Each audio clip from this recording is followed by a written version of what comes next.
Good morning all of you. आज अपनी first class है सीए इंटर ऑडिट की। ओके, सीए इंटर ऑडिट में बार बार इंस्टीट्यूट ने सिलेबस को चेंज किया है, तो जो नया सिलेबस आप देख रहे हो it is very very different.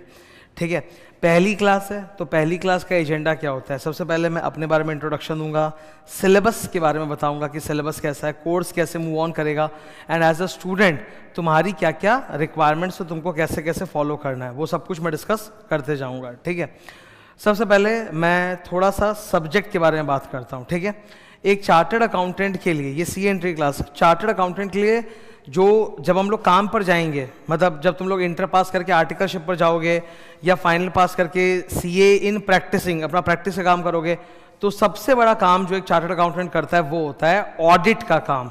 तो हम लोग जानना चाहते हैं ये ऑडिट का काम होता है कि ये सब्जेक्ट का नाम क्या है। पहले तो सब्जेक्ट ही अनोखा है, इस तरह का सब्जेक्ट हमने नाम फाउंडेशन में सुना ही नहीं है, तो इंटर में आता है। तो ये ऑडिट चीज़ होता क्या है? ऑडिट अगर एकदम सरल भाषा में बोलूँ तो इसका मतलब होता है वेरिफिकेशन। ऑडिट करना मतलब एकदम सरल भाषा में इसका मतलब क्या है? वेरिफिकेशन। अलग अलग तरह के होते हैं, ठीक है, इंग्लिश में हर वर्ड का थोड़ा एक अलग स्पेसिफिक मतलब भी है।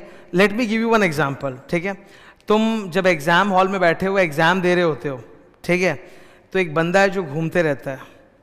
तुम एग्जाम, बहुत सारे एग्जाम्स दिए तुमने जीवन में, ठीक है, तो तुम जब एग्जाम हॉल में बैठे हो, एक पर्सन है जो घूम घूम के ताक रहा है कि कहीं कोई स्टूडेंट चीटिंग तो नहीं कर रहा है। उस बंदे को हम लोग इनविजिलेटर कहते हैं। क्या कहते हैं? इनविजिलेटर।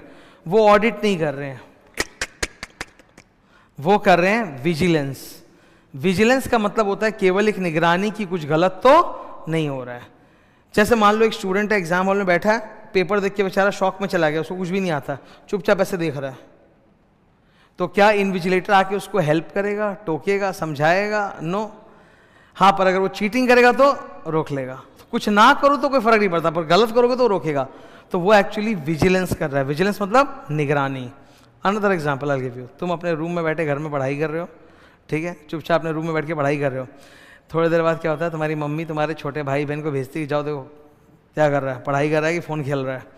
तुम्हारा छोटा भाई आता है, घूम घाम के चला जाता है।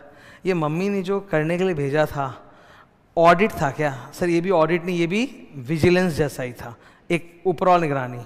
ऑडिट थोड़ा ज़्यादा होता है। ऑडिट मतलब हम पूरा डिटेल में घुस के चेक करते हैं, ठीक है। अब मैं एक एग्जांपल देता हूँ।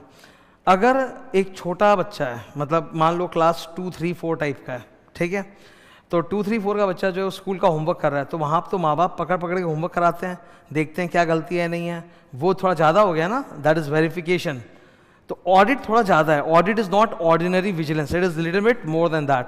ऑडिट मीन्स पूरा वेरीफाई करेंगे, चेक करेंगे, पर एकदम 100% वेरीफाई भी नहीं करेंगे, थोड़ा वेरीफाई करेंगे। तो ये बीच में कहीं पे आता है। ओके, नाउ ऑडिट नाम का ये जो टॉपिक है, ये जो प्रोसेस है, ये किसको ज़्यादा ज़रूरत है मैं दिखा रहा हूँ। Just look at the example on the board. Okay, her company में ये नियम होता है, हर कंपनी में ये नियम होता है कि वो लोग अपने फाइनेंशियल स्टेटमेंट्स को बनाते हैं और शेयर होल्डर्स को सर्कुलेट करते हैं in the form of annual report. एक एग्जाम्पल देता हूँ। कल को तुमने रिलायंस में पैसा लगाया, स्टॉक मार्केट में रिलायंस के शेयर्स तो खरीद सकते हो, तो रिलायंस वालों ने तुम्हारे घर पे एक एनुअल रिपोर्ट भेजा। एनुअल रिपोर्ट के अंदर बहुत कुछ होता है, लेकिन जो सबसे ज़रूरी चीज़ होती है दैट इज़ एफएस। एफएस का फुल फॉर्म, अब यार ऑडिट सब्जेक्ट में आ गए हो तो मैं ऑडिट का थोड़ा मतलब बता रहा हूँ, फिर मैं इंट्रो वगैरह देना चालू करूँगा। पहले सब्जेक्ट तो बताऊँ क्या चीज़ क्या है, सीए करता क्या, ऑडिट सब्जेक्ट क्या है, फिर तो मैं इंट्रोडक्शन दूंगा कोर्स का।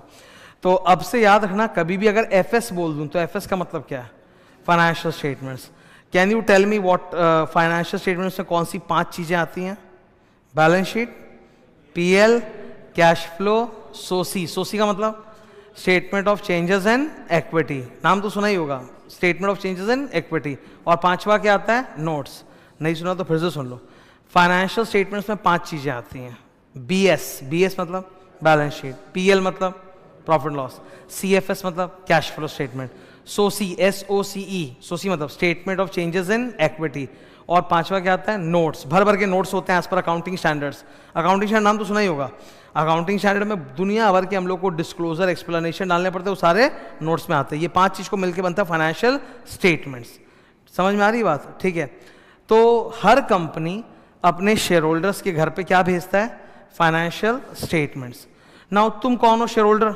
अब तुम्हें डाउट है कि ये फाइनेंशियल स्टेटमेंट जो है ये सच्चा है कि झूठा है। फाइनेंशियल स्टेटमेंट को मैं बोल सकता हूं it is like a report card of the company. It is like a report card of the company, जो कंपनी की परफॉर्मेंस दर्शाता है कि कंपनी का साल कैसा बीता, कंपनी की फाइनेंशियल परफॉर्मेंस कैसी है, रिपोर्ट कार्ड है। तो एक मन में डर तो है कि ये रिपोर्ट कार्ड किसने बनाया है? मैनेजमेंट ने। तो मैनेजमेंट ने हो सकता है बढ़ा चढ़ा के दिखा दिया हो, इतना है ही नहीं, अंदर से कंपनी को नुकसान हुआ। तो तुमको बड़ा डाउट होता है कि ये सच्चा है कि झूठा है। तो तुम लोग कौन हो? Share holders. तुम लोग एक चार्टर्ड अकाउंटेंट को अपॉइंट करते हो। तुम किसको अपॉइंट करते हो? एक चार्टर्ड अकाउंटेंट को, सीए को, जो इस पूरे फाइनेंशियल स्टेटमेंट्स को और कंपनी के बुक्स ऑफ अकाउंट्स को चेक करके बताएगा, वेरीफाई करके बताएगा कि ये सच्चा है कि झूठा है। तो तुम लोगों ने किसको भेजा? इसको, चार्टर्ड अकाउंटेंट को। इस चार्टर्ड अकाउंटेंट को अपने क्या बोलते हैं? Independent auditor. चार्टर्ड अकाउंटेंट का नाम क्या है? Independent auditor. इंडिपेंडेंट इसलिए बिकॉज वो कंपनी का एम्प्लॉई नहीं है। एक बाहर वाला सीए है जो कंपनी का एम्प्लॉई नहीं है, ठीक है, तो इंडिपेंडेंट है, वो कंपनी का गुलाम नहीं है कि मैनेजमेंट उसको अपने इशारे पे नचा सके। वो एक इंडिपेंडेंट बाहर की सीए फर्म है। ऑडिटर इसलिए बोल रहा हूँ बिकॉज सीए जब जब जैसा काम करता है तब तब वैसा उसका नाम होता है। अच्छा, I am a CA, what am I doing? Teaching, तो I am what? Teacher. If I am a CA and I am doing audit then you will call me auditor. तो तुम लोग शेयर होल्डर्स किसको appoint करते हो? Independent auditor को। ये क्या करता है? फाइनेंशियल स्टेटमेंट्स को पूरा ऑडिट करता है और उसके बाद अपनी एक रिपोर्ट बना के आप लोग को देता है, जिसको आप क्या बोलते हो? इसमें वो पूरा आप लोगों को अश्योरेंस देता है कि हाँ मैंने चेक कर लिया है ये सही है, या मैंने चेक कर लिया है ये गलत है। ओपिनियन तो कैसा भी हो सकता है ना, सही या, इसको हम कहते हैं अश्योरेंस। क्या लिखा है यहां पे? अश्योरेंस।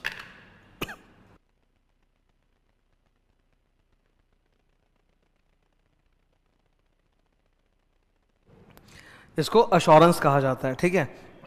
अब देखो, मैनेजमेंट ने क्या बनाया था? Financial statements. सीए ने उस फाइनेंशियल स्टेटमेंट्स को चेक करके अपनी रिपोर्ट बना के दी। वो रिपोर्ट भी काफ़ी लंबी होती है, 10-15 पेज की होती है। उसमें पूरा ढंग से समझाता है, मैंने ये देखा, वो देखा, ये देखा, वो देखा, सब सही है, सब गलत है, थोड़ा बहुत गलत है, बाकी सब सही है, सब बताता है वो। ये दोनों पूरा पैकेज में पहला चीज़ क्या है? Financial statement. दूसरा चीज़ क्या है? Audit report. इस पूरे पैकेज को हम कहते हैं ऑडिटेड एफएस। क्या कहते हैं? Audited FS. It goes in the annual report. ये एनुअल रिपोर्ट में छप के शेयर होल्डर्स के पास जाता है। अब एक बात मेरे को तुम बताना, ठीक है, सिंपल क्वेश्चन है। एक इंडिपेंडेंट सीए ने चेक कर लिया फाइनेंशियल स्टेटमेंट्स को पूरा अच्छे से कि सही है गलत है और बना के आश्वासन दिया कि ये सही है, तो इससे फाइनेंशियल स्टेटमेंट की रिलायबिलिटी बढ़ गई कि नहीं? मैं इंग्लिश में बोलूंगा, does the auditing process increase the reliability of the financial statements? Yes sir. अब आप उस पर ज्यादा भरोसा कर सकते हो। It increases the credibility of financial statements. अच्छा, फाइनेंशियल स्टेटमेंट्स किस किस के पास जाते हैं? नंबर 1, खाली बस ताकना है, कुछ भी करना नहीं है, ये रफ फर्क है। हाँ,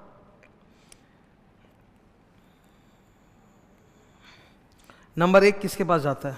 शेयर होल्डर्स के पास जाता है। ये किताब में नहीं है, ये रफ फर्क है, ठीक है। ये बहुत सिंपल डायग्राम है, ये रफ वर्क है। किताब में तो इससे बहुत अच्छा डायग्राम्स मिलेगा। तो ये तो आज पहली क्लास है ना, इंट्रो है, स्टार्ट हो रहा है। तो शेयर होल्डर्स के पास जाता था कि उन्होंने पैसा लगाया, they are the investor, they must know कि हाउ गुड और bad our company is doing. Number 2 कौन? लेंडर, जिन्होंने कंपनी को पैसा उधार दिया, बैंक वाले। उनको भी तो पता होना चाहिए कंपनी कैसा परफॉर्म कर रही है, क्योंकि खराब कर रही तो ब्याज नहीं मिलेगा, इंस्टॉलमेंट नहीं मिलेगा। और नंबर 3 किसके पास जा रहा है? गवर्नमेंट को क्यों दे रहे हो?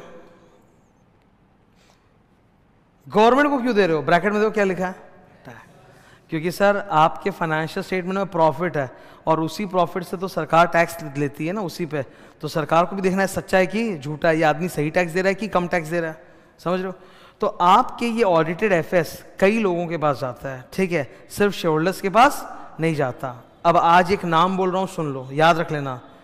इन सब को मिला के हम लोग कहते हैं, क्या कहते हैं? नहीं,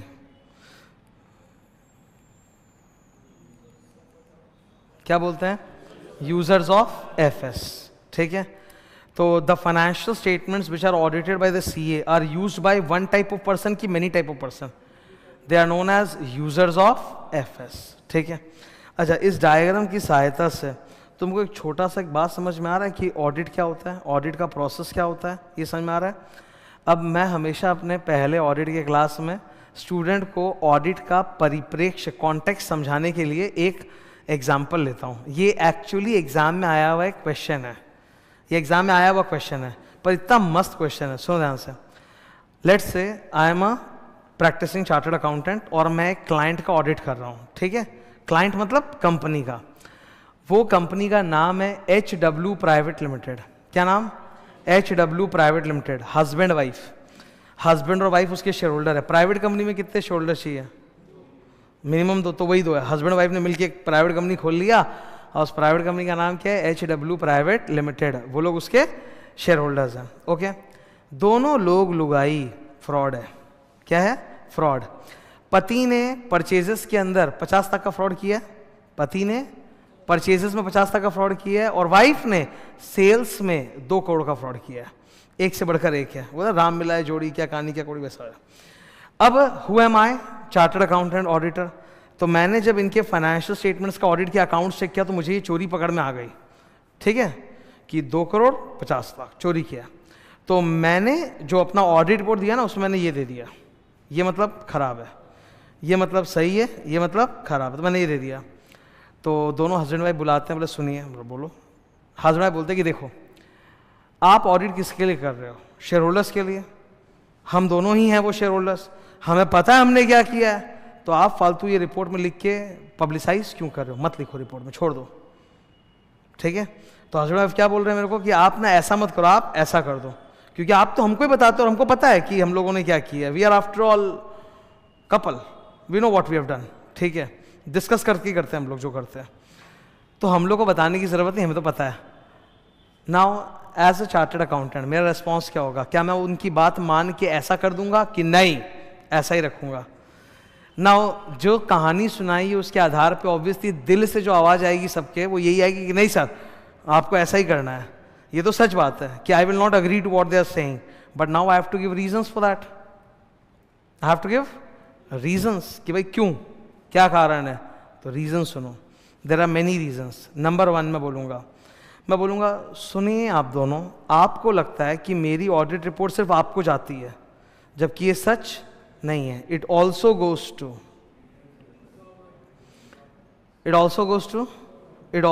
टू तो आप जो ये बोल रहे हो कि हमको पता है, सिर्फ आपको नहीं सारे जगत को पता होना चाहिए कि आप लोग क्या कर रहे हो, ठीक है। नंबर 1 तो ये है। नंबर 2, मैं एक ऑडिटर हूँ, मुझे क्या काम करना है, कैसे काम करना है, ये आप डिसाइड नहीं करोगे, ये डिसाइड करता है कंपनी लॉ। कौन?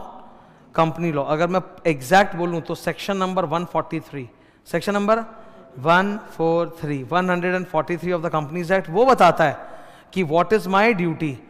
तो वो जो ड्यूटी मेरी दिया वो मुझे करना पड़ेगा। आप लोग मेरी ड्यूटी को चेंज नहीं कर सकते, आप मुझे नहीं बता सकते कि मेरी ड्यूटी क्या है। मेरा ड्यूटी लॉ में लिखा हुआ है, मुझे वो ड्यूटी करना पड़ेगा, ठीक है। That is my duty. ये समझ में आ रहा है बात? क्लियर है? तो मैं उनको समझाऊंगा कि जो आप बोल रहे हो वो संभव नहीं है, जो भी सच है मुझे वो बताना पड़ेगा। You are getting my point? अब थोड़ा सा हम लोग सीए के बारे में जानते हैं कि ये सीए चीज क्या है।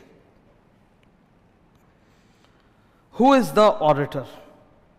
पहला point, auditor is a CA in practice. Sir इसका क्या मतलब बताओ? मैं बताता हूँ, सब बताऊंगा, ठीक है।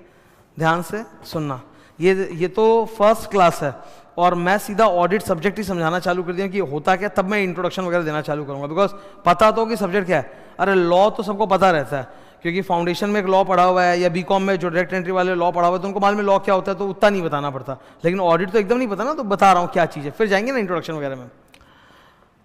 चार्टर्ड अकाउंटेंट कोई इंसान कैसे बनता है, मैं पूरा प्रोसेस बता रहा हूँ। इंस्टीट्यूट आपको 3 बार एग्जाम लेती है, फाउंडेशन, इंटरमीडिएट, फाइनल। तो तुम्हारे पास 3 मौके होते हैं रैंक लाने का।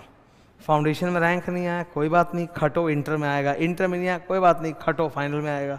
3 मौके मिलते हैं रैंक लाने के। जब तुम सीए फाइनल का पूरा एग्जाम क्लियर कर लेते हो, आर्टिकलशिप तो कंप्लीट पहले ही हो जाती है। आर्टिकलशिप होती है 2 साल की आर्टिकलशिप, जैसे तुम लोग इंटर पास करोगे उसके बाद 2 साल की आर्टिकलशिप है। हम लोगों ने 3 साल की गुलामी की थी, तुम लोग 2 साल का करोगे गुलामी, ठीक है। आर्टिकलशिप तुम लोग 2 साल का ही है, that is a good thing for you, okay. फिर आर्टिकलशिप के 6 महीने बाद तुम्हारे फाइनल का एग्जाम होगा। सपोज फाइनल क्लियर हो गया, फाइनल क्लियर होने के बाद वो छोटे मोटे इंस्टीट्यूट कुछ कोर्सेज कराता है, वो करने पड़ते हैं, कर लिया।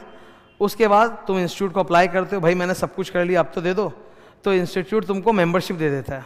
मेंबरशिप जैसे आज तुम्हारे पास एक स्टूडेंट रजिस्ट्रेशन नंबर है कि नहीं है? तुमको अपना स्टूडेंट रजिस्ट्रेशन नंबर याद है? किस किस को अपना स्टूडेंट रजिस्ट्रेशन नंबर याद है? और बाकी नालायकों याद तो रहना ही चाहिए, ठीक है, स्टूडेंट हो तो स्टूडेंट रजिस्ट्रेशन नंबर क्या होता है? इस तरह का होता है, NRO, WRO, SRO, CRO, ERO, है ना, और फिर कुछ नंबर्स होते हैं। तो जब तुम CA बन जाते हो और अप्लाई करते हो तो इंस्टीट्यूट एक मेंबरशिप नंबर दे देती है। जैसे मेरा एक मेंबरशिप नंबर है, ऑब्वियसली बोलूंगा नहीं, ठीक है। मेंबरशिप नंबर 6 डिजिट का होता है। कितने का? इट इज न्यूमेरिक, अल्फाबेट्स नहीं होते उसमें, न्यूमेरिक। तो 6 डिजिट का एक न्यूमेरिक मेंबरशिप नंबर मिल जाता है, ओके। वो प्रमाण है कि मैं चार्टर्ड अकाउंटेंट बन गया, मैं CA बन गया।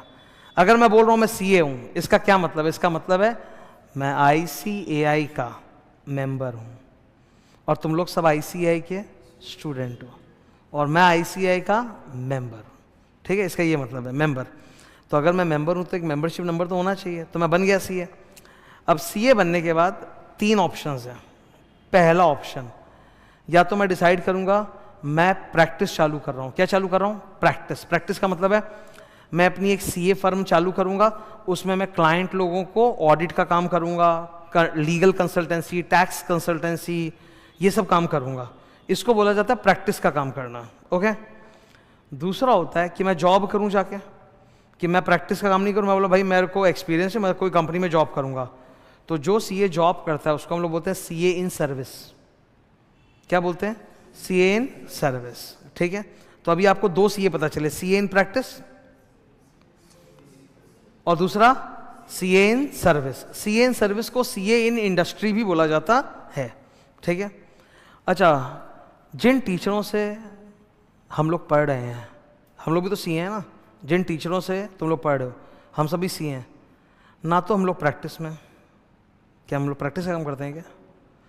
या हम लोग सर्विस में? वो भी नहीं है। तो हम लोग क्या हैं? हम लोग जैसों को बोला जाता है अदर CA। क्या बोला जाता है? Other CA। हम लोग 3rd कैटेगरी चार्टर्ड अकाउंटेंट है, not like that, we are the 3rd category of chartered accountants. ना प्रैक्टिस ना सर्विस, कुछ अपना ही कारोबार कर रहे हैं। क्यों? CA कुछ और भी तो कर सकता है, जरूरी थोड़ा नौकरी करेगा या प्रैक्टिस करेगा, कुछ और भी तो कर सकता है। अब मैं पढ़ा रहा हूँ, कोई CA कुछ बिजनेस कर रहा होगा, हो सकता है ना। तो हम लोग 3rd कैटेगरी हैं। ये 3 टाइप के जो CA हैं, प्रैक्टिस, सर्विस और अदर्स, इनमें से ऑडिट करने का हक सिर्फ और सिर्फ प्रैक्टिस वाले को है। तो पहला लाइन पढ़ो, क्या लिखा है? ऑडिटर, जहां मेरा हाथ है, प्रैक्टिस, प्रैक्टिस होना चाहिए। अच्छा, अगर आप CA इन प्रैक्टिस बनना चाहते हो तो उसके 2 फॉर्मेट होते हैं। एक प्रोप्राइटरशिप। क्या? प्रोप्राइटरशिप मतलब आप अपना एक प्रोप्राइटरशिप फर्म खोल के प्रैक्टिस कर सकते हो, इंडिविजुअल, अकेला, ठीक है। नंबर 1 पढ़ो, क्या है? जहां मेरा हाथ है, दिख रहा है बोर्ड पे? आइदर, या फिर आप एक फर्म बना सकते हो, पार्टनरशिप फर्म या LLP। क्या?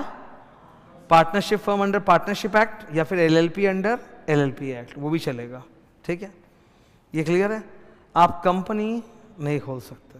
आप कंपनी, अगर आपको ऑडिट का काम करना है तो 2 ही चीज अलाउड है, या तो प्रोप्राइटरशिप या फिर पार्टनरशिप LLP। सबको सही है? क्लियर है? ठीक है। अगला सवाल, who appoints the auditor? Share holders in AGM। AGM का फुल फॉर्म? तो एनुअल जनरल मीटिंग में शेयर होल्डर्स रेजोल्यूशन पास करके ऑडिटर को अपॉइंट करते हैं, ठीक है। Number 3, important points about the auditor. An auditor is, number 1 अपने आप पढ़ो।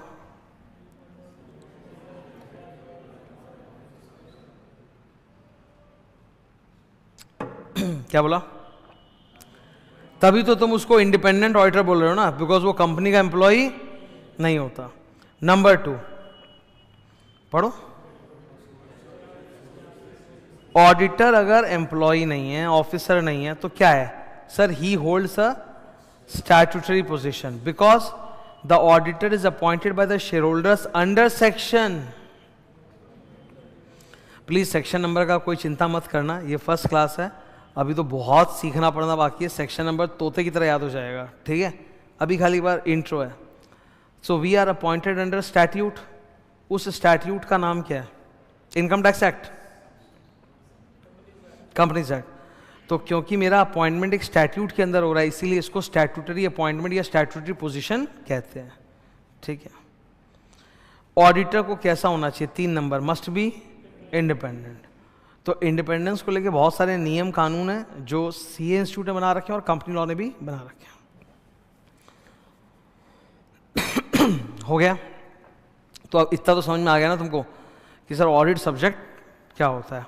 अब मैं थोड़ा सब्जेक्ट, सिलेबस, कोर्स, वो सब के बारे में बात करने जा रहा हूँ। ओके,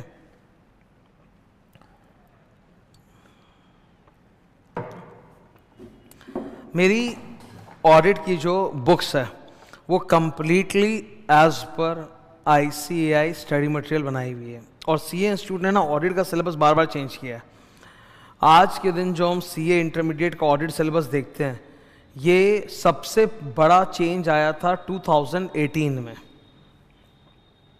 सबसे बड़ा चेंज कब आया था? पूरा ऑडिट का सिलेबस इन्होंने पलट के रख दिया था। फिर सबसे बड़ा चेंज आया 2023 में, ठीक है? उसमें जो न्यू सिलेबस आया उसमें फिर से उसको और पलट के रख दिया। तो today the audit that you are seeing is completely different. कोई भी ऐसा व्यक्ति जो 2018 के पहले सीए इंटर का एग्ज़ाम दिया है, समझ रहे हो, उसको पता भी नहीं है कि सीए इंटर का ऑडिट कितना चेंज हो चुका है।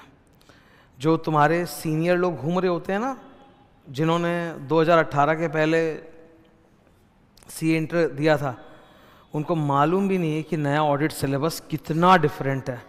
वो अपने टाइम का ज्ञान बताएंगे जो बदल चुका है। कई बार स्टूडेंट्स ये बोलते हैं कि सर 10 साल का स्कैनर कर लें, 15 साल का स्कैनर कर लें, फ़ायदा नहीं होगा, उल्टे नुकसान हो जाएगा। देखो, मैं तो टीचर हूँ, मेरे दिमाग में 25 साल का स्कैनर चलता है। 25 साल का स्कैनर कैसे था मैं बता देता हूँ। आई बिकेम अ सीए इन 2010। तो ऑब्वियसली जब मैं सीए की पढ़ाई पढ़ रहा था तो मैं अपने टाइम पे 10 साल का स्कैनर किया था। तो स्टार्टिंग फ्रॉम द ईयर 2000 सारे क्वेश्चंस मैंने पढ़े हुए ही हैं। फिर मैंने पढ़ाना कब चालू किया? 2012 में। तो तब से लेके आज तक जितने भी क्वेश्चंस हैं वही मुझे पता है। तो मेरे पास तो दिमाग में 2000 से लेके आज तक का पूरा 25 साल का स्कैनर चलता है। और मैं तुमको बोल रहा हूँ फ़ायदा नहीं है। सर इतना भयंकर सिलेबस चेंज हुआ है 2018 और 2023 में बैक टू बैक, कि ये ऑडिट वो ऑडिट है ही नहीं जो पहले था। तो वो क्वेश्चंस अगर आप पढ़ोगे तो आप मिसगाइडेड हो जाओगे। टाइम तो वेस्ट होगा, वो अलग है, उल्टे तुम्हारे दिमाग में गलत गलत बैठ जाएगा और तुम गलत दिशा में चले जाओगे। अगर सही मायने में इसको पढ़ना है ऑडिट को, तो लेटेस्ट बुक जो इंस्टीट्यूट ने आपको दिया स्टडी मटेरियल उसके हिसाब से पढ़ो। तो मेरी जो किताबें हैं वो पूरा लेटेस्ट ICAI स्टडी मटेरियल के हिसाब से बनाई हुई हैं, ठीक है? I have provided you 4 books, mainly 2 volume sets. ये बोर्ड पे कौन सा है जो तुम लोग आज लाए हो? टोटल हमारे सिलेबस में 11 चैप्टर्स हैं, जिसमें 5 चैप्टर्स वॉल्यूम 1 में है, ठीक है? और 6 चैप्टर्स किस में? वॉल्यूम 2 में। तो टोटल कितने हो गए सर? 11 चैप्टर्स। समझ में आ रहा? Volume 1 volume 2। ये वॉल्यूम 1 वॉल्यूम 2 दोनों किताबें हैं, कलरफुल किताबें हैं। और इन दोनों किताबों के लिए ऐसा ही देखने में 2 अलग अलग पतला पतला बुक मिला होगा, जिसको हम लोग, होगा तुम्हारे पास घर में शायद, जिसको हम लोग क्या बोलते हैं, हाँ, क्वेश्चन बैंक। फुल्ली सॉल्व्ड है द क्वेश्चन बैंक, ऐसा ही होगा। 4 किताबें मिली है ना। तो जैसे वॉल्यूम 1 वॉल्यूम 2 उसका क्वेश्चन बैंक Q1 Q2 है, वो पूरा फुल्ली सॉल्व्ड है एंड लेटेस्ट टाइप के क्वेश्चन है जो इंस्टीट्यूट ने सेट कर रखे हैं। तो इनको पढ़ोगे सही दिशा में जाओगे, वरना गड़बड़ हो जाएगा। Are you okay with this? ठीक है, नाउ हटा रहा हूं इसको मैं। सिलेबस तो पता चल गया। अब एक नाम नया बोल रहा हूं, सुन लो।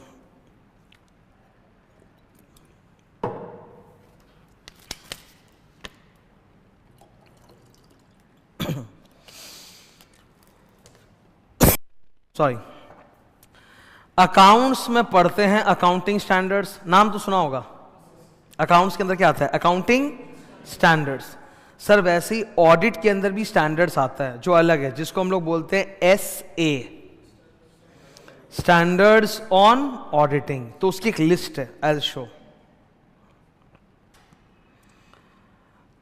एक बार ये नाम पढ़ो, क्या लिखा है, रीड करो भाई, खाली मैं गला फाड़ूंगा तो दिक्कत हो जाएगी।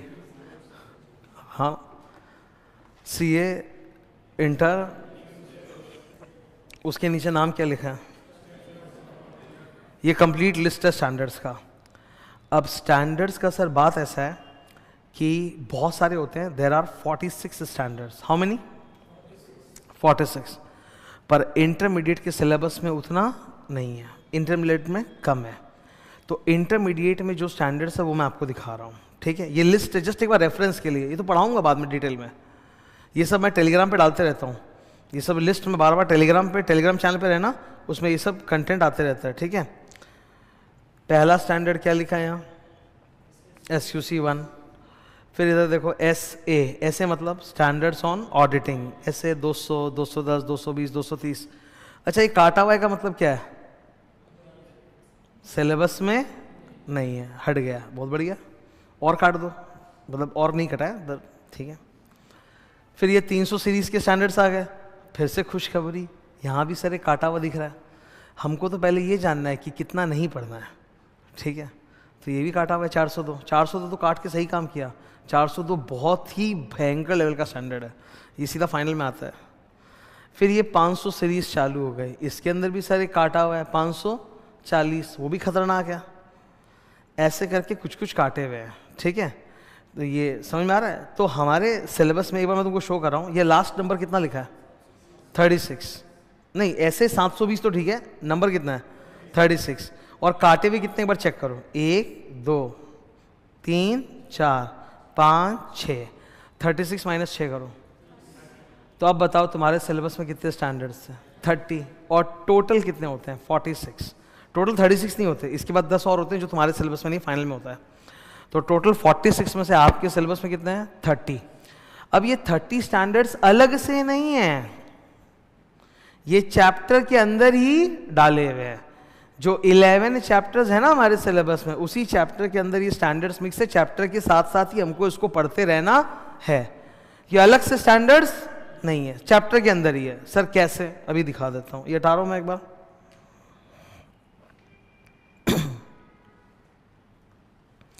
How many chapters do you see on the board? 11. Volume 1 में कितने चैप्टर है? 5। वॉल्यूम 2 में कितने चैप्टर है? 6, मतलब 11 हो गए ना। हर चैप्टर के उधर कोना में देखो तो क्या लिखा है? 3rd कॉलम में स्टैंडर्ड्स। जब मैं तुमको चैप्टर नंबर 1 पढ़ाऊंगा तो उसके अंदर कौन सा स्टैंडर्ड कवर हो जाएगा? ऐसे 200। जब मैं चैप्टर 2 पढ़ाऊंगा तो कौन सा हो जाएगा?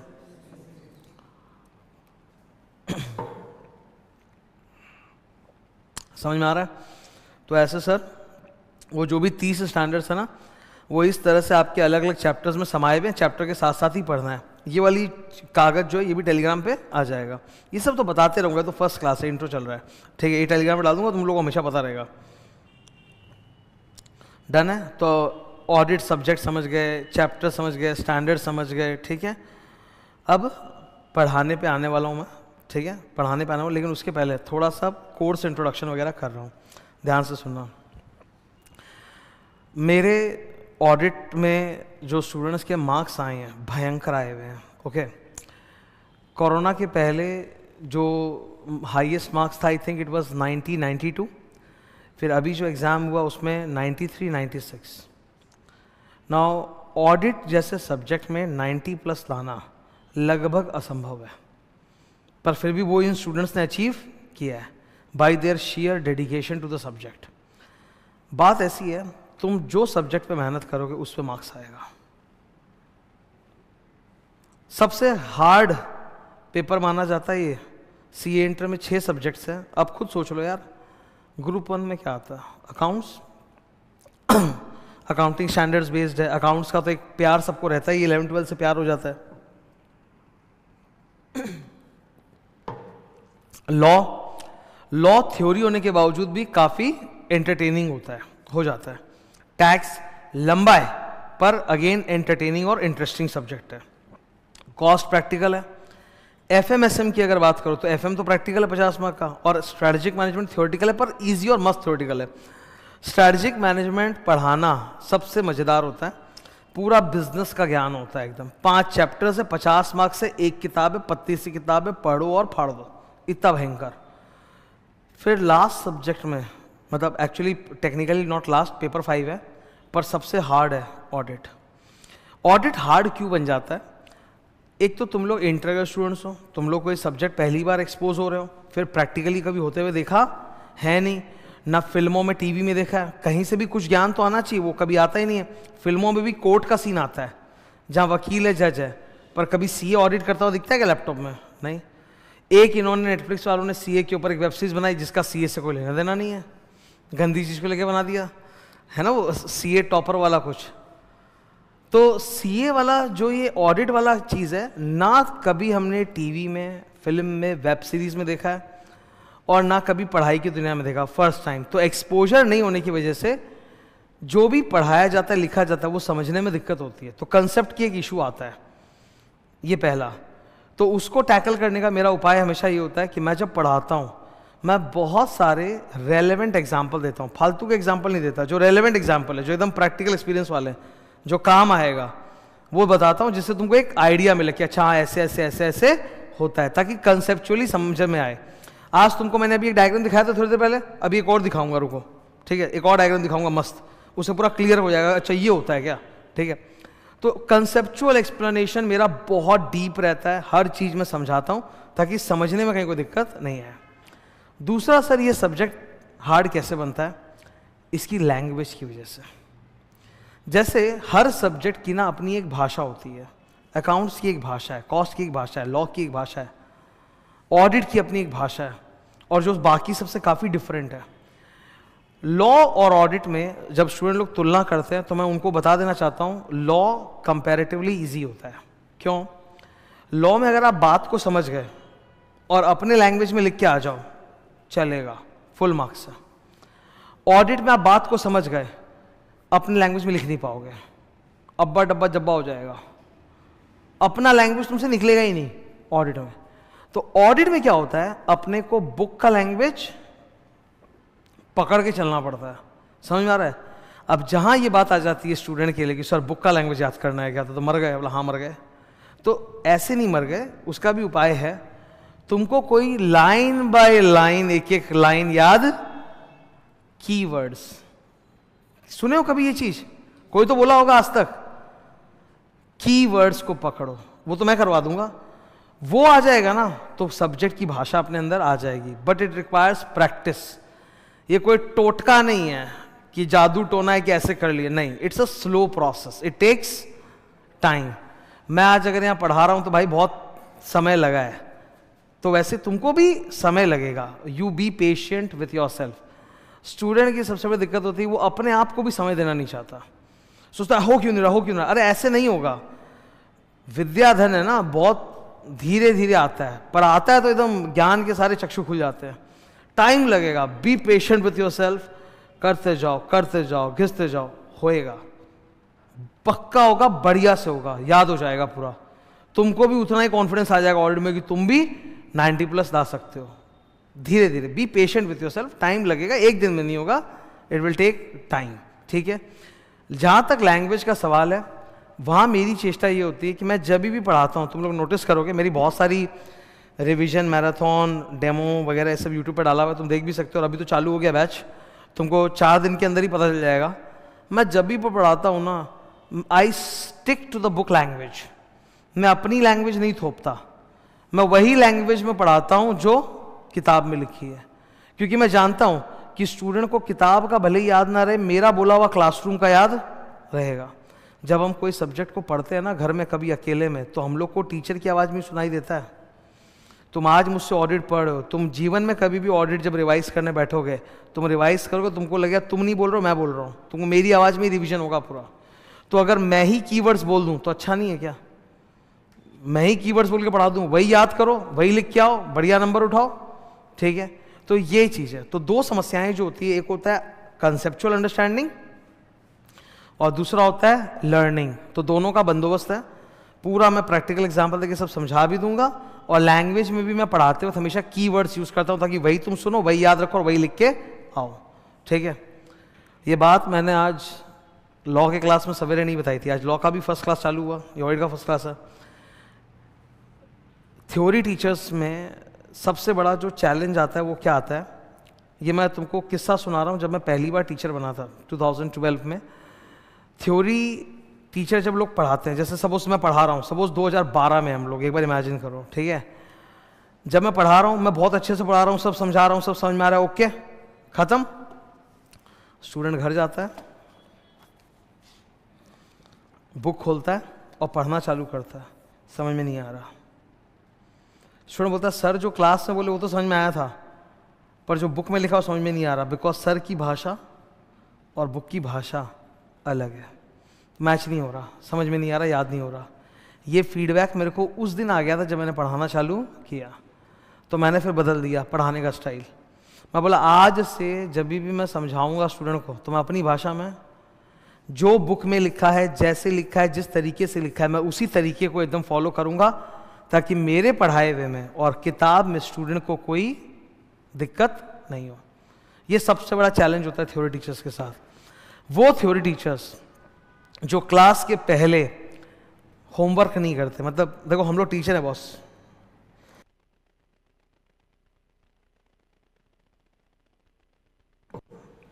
हम टीचरों को भी ना बहुत होमवर्क करना पड़ता है, बहुत रिवीजन करना पड़ता है।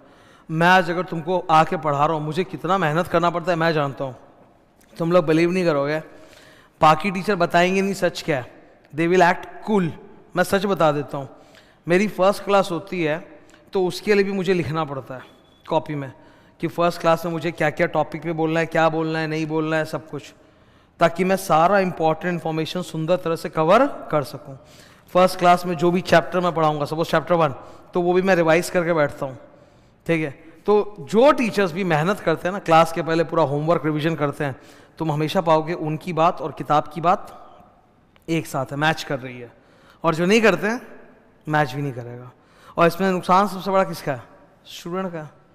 अगर तुम क्लास में ही भाषा याद नहीं करोगे तो एग्जाम में भाषा कहाँ से लिख के आओगे, कहाँ से तुम्हारा अच्छा मार्क्स आएगा, चोखा मार्क्स आएगा, समझ रहे हो? तो वो सारा डिस्कशन अब यहाँ पे क्लास में कवर करते जाएंगे, पढ़ते जाएंगे। ठीक है, लेकिन again I will tell you, you be patient. एक दिन में सब नहीं होगा, धीरे धीरे 68 क्लासेस होते हैं। ठीक है, तो धीरे धीरे धीरे धीरे हर क्लास में मैं समझाते जाऊंगा, पढ़ाते जाऊंगा, वो एक्यूमुलेट होता जाएगा, तुम्हारा धीरे धीरे सब्जेक्ट पे कमांड आते जाएगा। एक एक्स्ट्रा काम है जो इस बार मैंने किया है, जो बहुत ज़्यादा ज़रूरी भी था, वो है 100% marathon.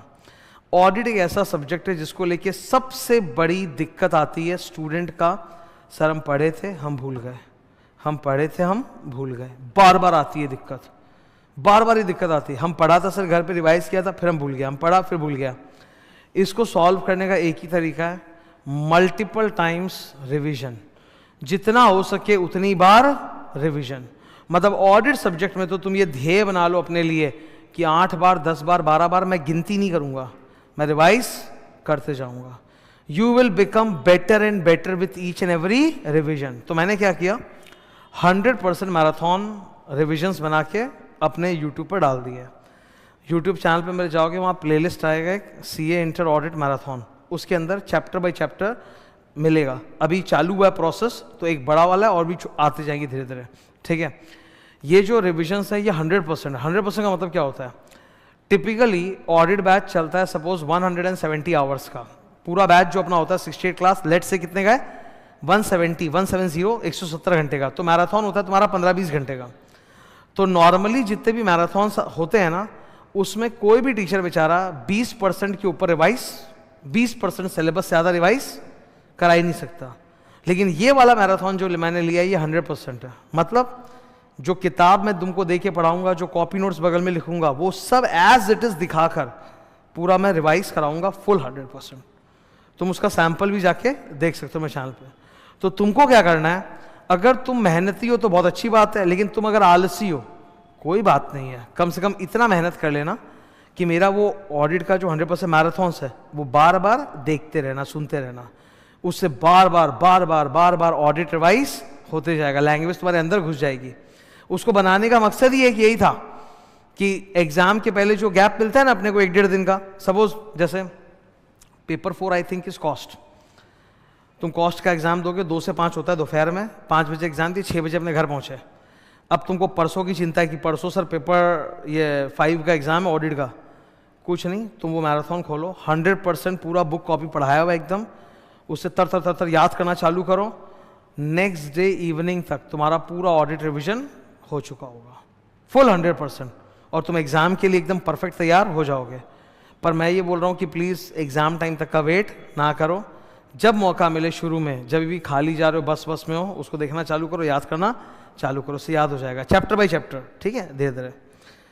Now introduction about my self, ये मैं फटाफट बताऊंगा बिकॉज ऑडिट ग्रुप 2 में होता है तो मैक्सिमम स्टूडेंट्स मेरे को पहले से लॉ में जान ही लेते हैं। Siddharth Agarwal, chartered accountant, I am 37 years of age, obviously I come from a joint family. Joint family मतलब होता है छोटी छोटी बातों को भी मैं समझाता हूँ, ठीक है। जॉइंट फैमिली का मतलब क्या होता है, who can explain me, anybody जो मेरे से पहले लॉ नहीं पढ़ा हुआ वो, what do you mean by joint family, बोलो। अब इंग्लिश का हिंदी करेगा क्या, जॉइंट मतलब जोड़ दिया, ऐसे थोड़ा ना, explain what is joint family. जिस फैमिली के अंदर भी एक से ज़्यादा शादीशुदा कपल होता है that is a joint family, और जिस फैमिली में सिर्फ एक शादीशुदा कपल होता है वो होता है न्यूक्लियर फैमिली। सपोज तुम अगर अपने घर में रह रहे हो तो तुम्हारी तो शादी है नहीं, ना तुम्हारे भाई बहन की शादी हुई होगी अगर वो छोटे हैं, तो तुम्हारे मम्मी पापा ही तो खाली हैं, वही तो एक शादीशुदा जोड़ा है, तो वो न्यूक्लियर फैमिली है। लेकिन अगर तुम्हारे घर के अंदर दादा दादी है, ताऊ ताई है, चाचा चाची है, या तुम्हारे पापा मम्मी है, तो वो जॉइंट फैमिली होता है। तो I come from a joint family, ठीक है, पापा मम्मी, मैं, वाइफ, विकास भैया उसकी वाइफ, और हमारे 3 घर में छोटे छोटे बच्चे हैं, टॉडलर्स, ठीक है। तो आई हैव ट्विन गर्ल्स, ठीक है, विकास भैया इज अ बॉय। ये तो हो गई फैमिली। पढ़ाई में जनरल बता देता हूँ, I have been an academician throughout, मैं हमेशा पढ़ाई में अच्छा रहा हूँ, मेरे को पढ़ाई का पूरा प्रोसेस बहुत अच्छा लगता है, पढ़ना पढ़ाना बहुत अच्छा लगता है। क्लास 8 में जब मैं था तब मुझे एहसास हो गया था कि मुझे टीचर बनना है। बहुत कम लोग होते हैं जिनको अपना ड्रीम पता होता है, मुझे लकीली पता चल गया था, लकीली, एकदम संयोग की बात है। मैं क्लास 8 में पहली बार एक टीचर थे साइंस के जिनसे पढ़ने गया था, मतलब तुम जानते हो छोटे क्लास में घर में आके पढ़ाते हैं टीचर लोग, बैच किसको बोलते हैं, बैच। मैं बैच में पहली बार गया था पढ़ने के लिए क्लास 8 में, ठीक है। तब वहाँ पे मैंने उस, मतलब मेरे दोस्त भी गए, मैं भी गया, बैच था, छोटा सा कमरा था, छोटा सा बैच था, सर पढ़ा रहे थे, मैथ फिजिक्स केमिस्ट्री के सर थे वो। और तुम जानते हो स्टूडेंट लोग कैसे होते हो, तुम भी स्टूडेंट ही हो ना, कैलकुलेट कर लिया भाई कितना कमाता है समझ में आ ही जाता है कि दिन भर में इतने बैच होते हैं, इतने स्टूडेंट है, मारो मल्टीप्लाई आ गया। तो मैंने देखा तो सही है, मैं यही बनूंगा, ठीक है, और मैं इससे अच्छा पढ़ा सकता हूँ। तो तब मेरे को पता चल गया था यही मेरा है, और eventually I ended up doing that only, ठीक है।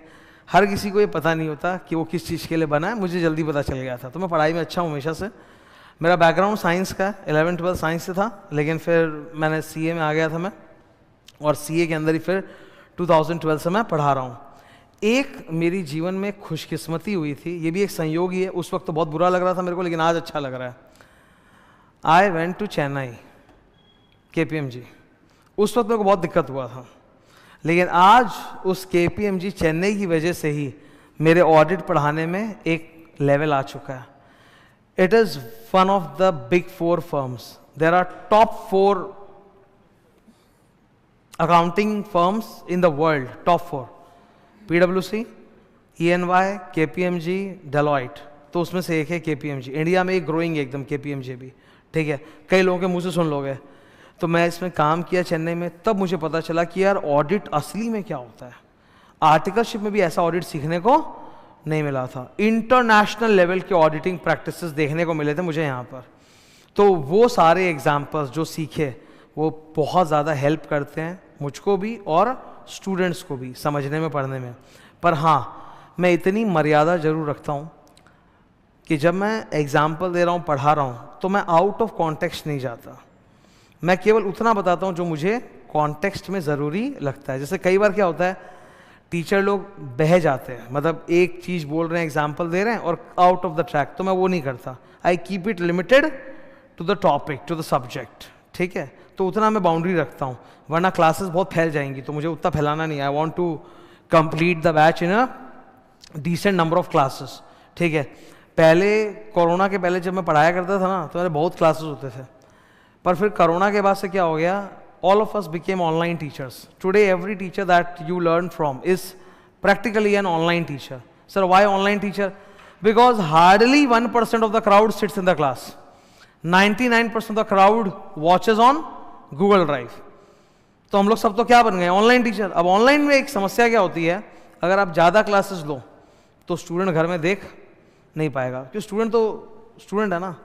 तो इससे क्लासेस को समेटना ज़रूरी है कि भाई सही चीज़ में सही कंटेंट कवर हो। वो तो आज अपना पहला क्लास है, इंट्रोडक्शन है, इसलिए मैं इतना कुछ बता रहा हूँ, वरना ये सब चीज़ों पे डिस्कस करने से कोई अपने को फ़ायदा होता भी नहीं है। पढ़ने का अपना तरीका 100% कवरेज होगा। तुमको ICAI स्टडी मटेरियल देखना भी नहीं पड़ेगा। मैं पहले बता देता हूँ, ऑडिटिंग का सबसे बड़ा लिटरेचर कौन क्रिएट करता है, CA इंस्टीट्यूट। लॉ पार्लियामेंट में बनता है, पर ऑडिट CA दफ्तर के अंदर बनता है। तो ICAI का जो स्टडी मटेरियल आपको मिला हुआ है ना, वो 100% कंटेंट मेरे किताब के अंदर है, प्लस और बेहतर तरह से है, और बेहतर प्रेजेंटेशन है, एक्स्ट्रा है। तो तुमको ICAI मटेरियल देखना भी नहीं पड़ेगा, वो पूरा कवर्ड है। बाकी लेक्चर्स तो चलते जाएंगे धीरे धीरे। तुमसे बस एक ही चीज़ चाहिए, डिसिप्लिन। मैं तो डिसिप्लिन हूँ, ठीक है, तुम भी डिसिप्लिन रहो तो अच्छा है। जो स्टूडेंट्स भी ऑनलाइन में क्लासेस घर में देखते हैं, डिसिप्लिन का सबसे बड़ा इशू आता है कि रूटीन बना के ढंग से देख नहीं पाते हैं। जितने भी स्टूडेंट्स हैं जो रैंकर होते हैं, जो मतलब 90+ टाइप का स्कोर है, मेरे मैक्सिमम मैंने देखा है कि मेरे जो मैक्सिमम रैंकर स्टूडेंट्स होते हैं या तगड़े स्कोर वाले रहते हैं ना, वो सब घर वाले रहते हैं, मतलब ऑनलाइन वाले रहते हैं मैक्सिमम, और लाइव वाले भी रहते हैं, पर वहाँ वाले भी रहते हैं। क्योंकि ऑब्वियस सी बात है ना, मतलब लाइव में क्राउड में 1% भी नहीं बैठा है और 99% तो घर पे है, तो भीड़ जहाँ ज़्यादा होगी वहीं से तो निकलेगा ना। तो होता क्या है, अगर वो लड़का रैंकर है या मार्क्स तगड़े लाए तो मेहनत तो की है।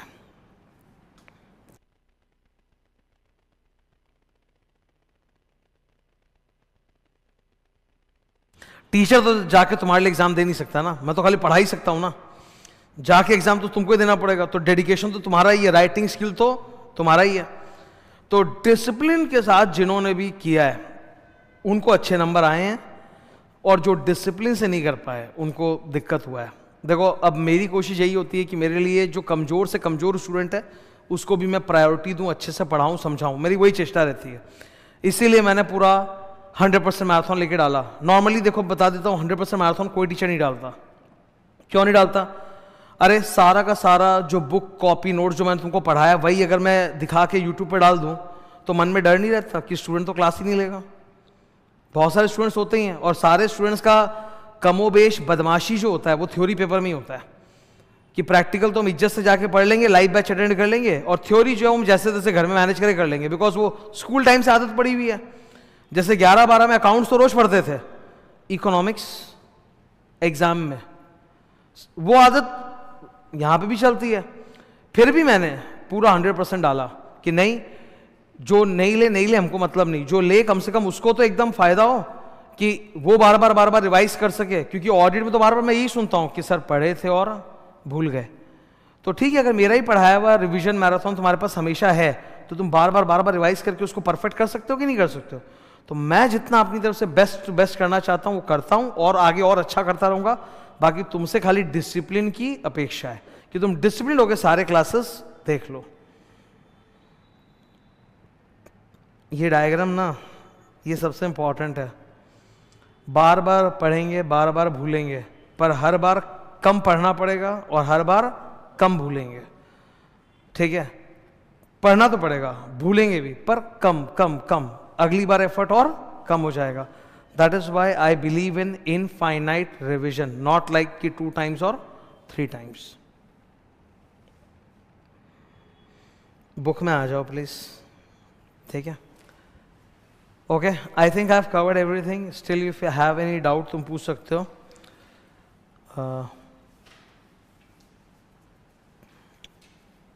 ठीक है। ओके।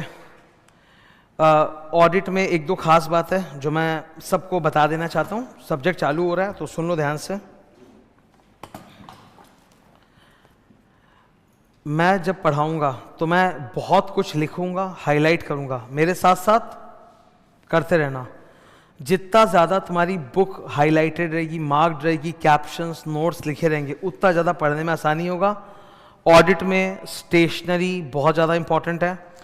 क्या क्या चाहिए सर अपने को स्टेशनरी में? मोटे मोटे तौर पर बता देता हूँ। पेंसिल, स्केल, रबड़ नहीं चाहिए, ठीक है, स्कूल में नहीं हो। 3 कलर के पेन चाहिए, रेड, ब्लू, ब्लैक। 3 कलर के हाइलाइटर्स चाहिए, येलो, पिंक, ऑरेंज, ठीक है। पोस्ट-इट चाहिए। पोस्ट-इट बहुत ज़्यादा इंपॉर्टेंट होता है। ये जैसे ये मेरी ऑडिट की किताब देख रहे हो अभी, वॉल्यूम 1 मेरे हाथ में, यहाँ पर कॉर्नर में देखोगे ना एक पोस्ट-इट सा लगा हुआ है इस तरह का, ठीक है। Post-it's I'll just show it to you।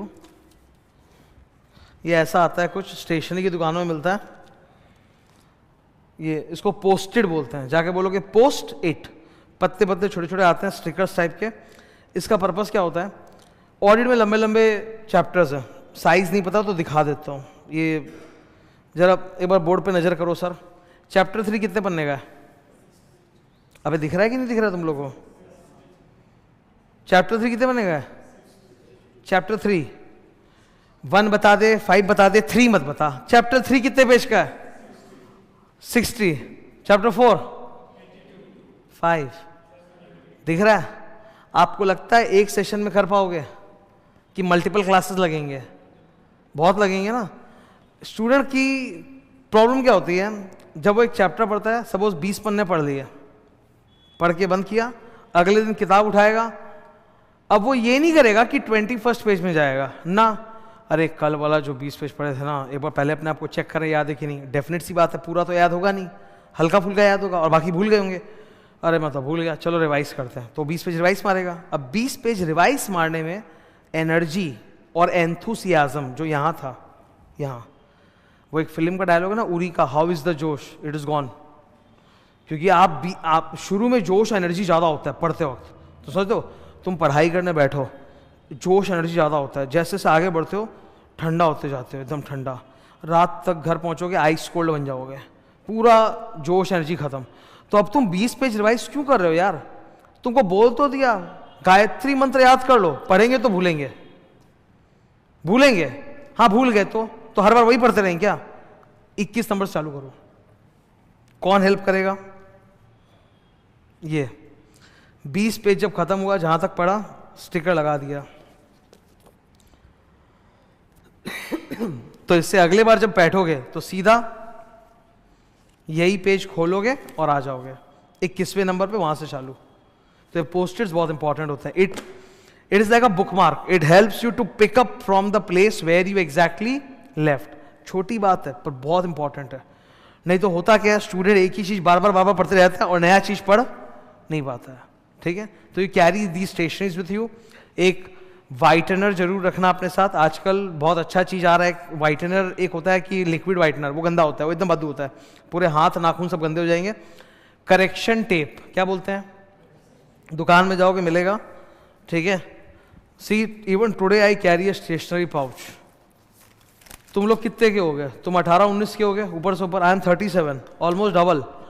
अभी भी, क्योंकि ऑब्वियसली मेरा पेशा भी है, मैं टीचर हूँ, स्टिल मेरे पास स्टेशनरी पाउच रहता है हमेशा कि ज़रूरी है बॉस पढ़ाई करना है, क्योंकि पढ़ेंगे तो मार्क करेंगे। उस वक्त मेरे दिमाग में जो जो चीज़ें आ रही मैं नोट डाउन करूँगा।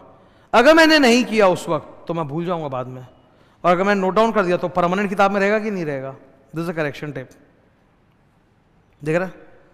जाके एक लुक्स तो दिख ही गया होगा ना तुमको, कैसा है देखने में। ये दिख रहा है क्या? देखो व्हाइट कलर में दिखाता हूँ मैं। ये दिख रहा है, इस तरह का होता है करेक्शन टेप। पोस्ट-इट, हाइलाइटर तो जानते ही हो, जाओ पक्का ले लेना, बहुत सारे ले लेना, क्योंकि काम आएंगे, काम आएंगे अभी कुछ महीनों तक। जब तक तुम्हारा ये बैचेस चलता रहेगा ना, सारे सब्जेक्ट का बोल रहा हूँ मैं, सब जगह काम आएगा, ठीक है।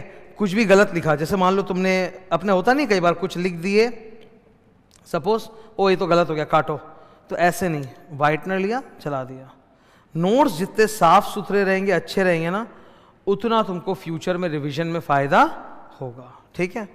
तो ये सब चीज़ें शुरू में बताता हूँ मैं, पहली क्लास होती है इंट्रोडक्शन, बार बार रोज इनके बारे में बात करना संभव नहीं है, ठीक है।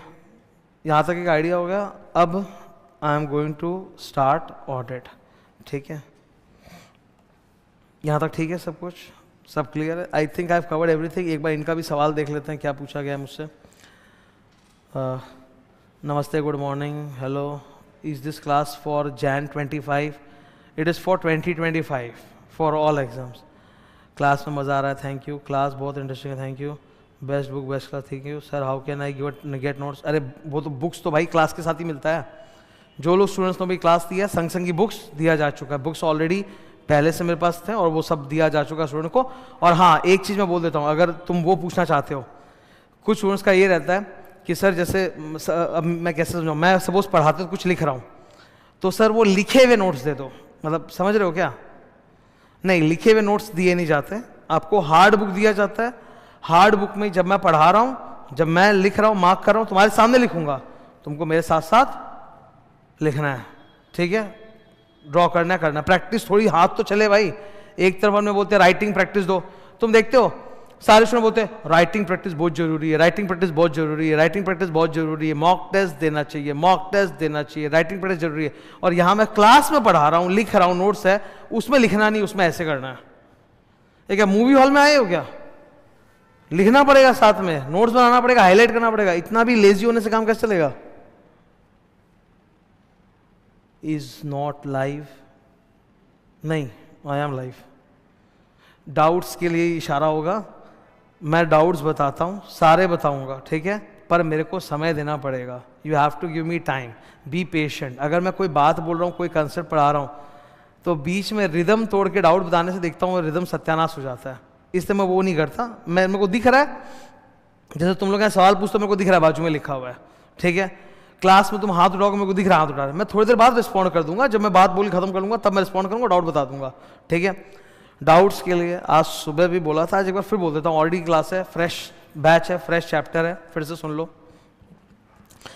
डाउट्स 3 तरह से सॉल्व होते हैं। 99% डाउट्स तो मैं ही बोल के सॉल्व कर दूंगा, मतलब क्लास में पढ़ाते वक्त ही मैं बोल दूंगा ये डाउट है, ये डाउट है, ये डाउट है, और वहीं पे मैं सॉल्व करा दूंगा। मैं खुद बोलूंगा, तुमको पूछना भी नहीं पड़ेगा। तुम्हारे दिमाग में कोई डाउट आ रहा होगा, पहले से मैं बोल के मैं ही करा दूंगा। तो 99% तो ऐसे ही हो जाएगा, क्योंकि मेरा एक पढ़ाते हुए एक्सपीरियंस है, अनुभव है, मुझे पता है कहाँ कहाँ पे स्टूडेंट अटक सकते हैं, क्या क्या डाउट आ सकते हैं, मैं बताते जाऊँगा। सेकेंड चीज़ है, second during the live classes, जैसे लाइव क्लास चल रही है तो कोई स्टूडेंट उसको डाउट हो, वो हाथ उठाया, मैंने डिस्कस कर दिया, मेरे से यहाँ पे पूछा, मैंने देखा, डिस्कस कर दिया। तीसरा, एक ईमेल आईडी डाउट्स के लिए आप लोग को मिल चुकी होगी शायद व्हाट्सएप पे, ask.siddharthsir@gmail.com। तो उसमें भी तुम डाउट राइट करके भेज सकते हो, पर मेरे को हफ्ते भर का टाइम देना पड़ेगा, ठीक है, कि भाई जब जमा होता है बहुत सारा, तब मैं डाउट बताता हूँ डेली। यार please understand, every year we teach thousands of students. Current batch के अलावा पहले के बैचेस भी तो चलते आ रहे हैं, तो सोचो कितना मल्टीप्लाई हो जाता है। क्योंकि सीए का एग्जाम तो लोग धीरे धीरे निकालते हैं, एक बार में तो समझ रहे हो आप, मेरे पास में 20 पास हुआ तो 80 फेल भी तो हुआ। तो daily I get hundreds of doubts, तो you give me time to write back, okay, but wait, हो जाएगा, ठीक है, कोई ऐसा दिक्कत नहीं। और मैं बोल तो रहा हूँ 99% डाउट मैं ही बोल दूंगा, तुमको पूछना भी नहीं पड़ेगा। जो मैं बताऊंगा सब राइटिंग में भी दे देंगे, ठीक है, लिख भी देंगे, तो थोड़ा वेट करना पड़ेगा, ओके। एमसीक्यूज है, previous year I have told you, जो सारा न्यू ट्रेंड का क्वेश्चन है वो है। फिर से वही बात, 25 साल के स्कैनर करने का कोई सेंस नहीं बनता। कुछ स्टूडेंट्स और मतलब और भी लोग हैं जो ये PYQ का हवा फैलाते हैं, previous year questions. Mind you, जब सिलेबस चेंज होता है तो प्रीवियस ईयर के क्वेश्चंस इररिलेवेंट हो जाते हैं। क्वेश्चन पूछने का स्टाइल, स्पेशली ऑडिट सब्जेक्ट में, ऑडिट में जहां पहले डायरेक्ट क्वेश्चन आते थे, आजकल कहानी और केस स्टडी के क्वेश्चन आते हैं। तो वो पहले का अगर आप कर रहे हो तो आप पूरा टाइम अपना खराब कर रहे हो और गलत डायरेक्शन में जा रहे हो। उससे क्या होगा, एग्जाम हॉल में शॉक लग गया कि ये क्या पेपर आ गया। तो जो जितना भी रेलेवेंट है, नया है, वही करेंगे अपने, सारा पुराना जो आउटडेटेड है वो नहीं करना। सर अब ऑफलाइन में कहाँ पढ़ाते हो? Kolkata. Class CS executive online, वो लोग की बुक कब तक? वो तो जब तुमने खरीदा होगा वहाँ से कोरियर होगा, वो ऑफिस नंबर में बात कर लो please. Can we extend time, इसका मतलब मेरे को समझ में नहीं आया, ऑफिस से पूछ लो।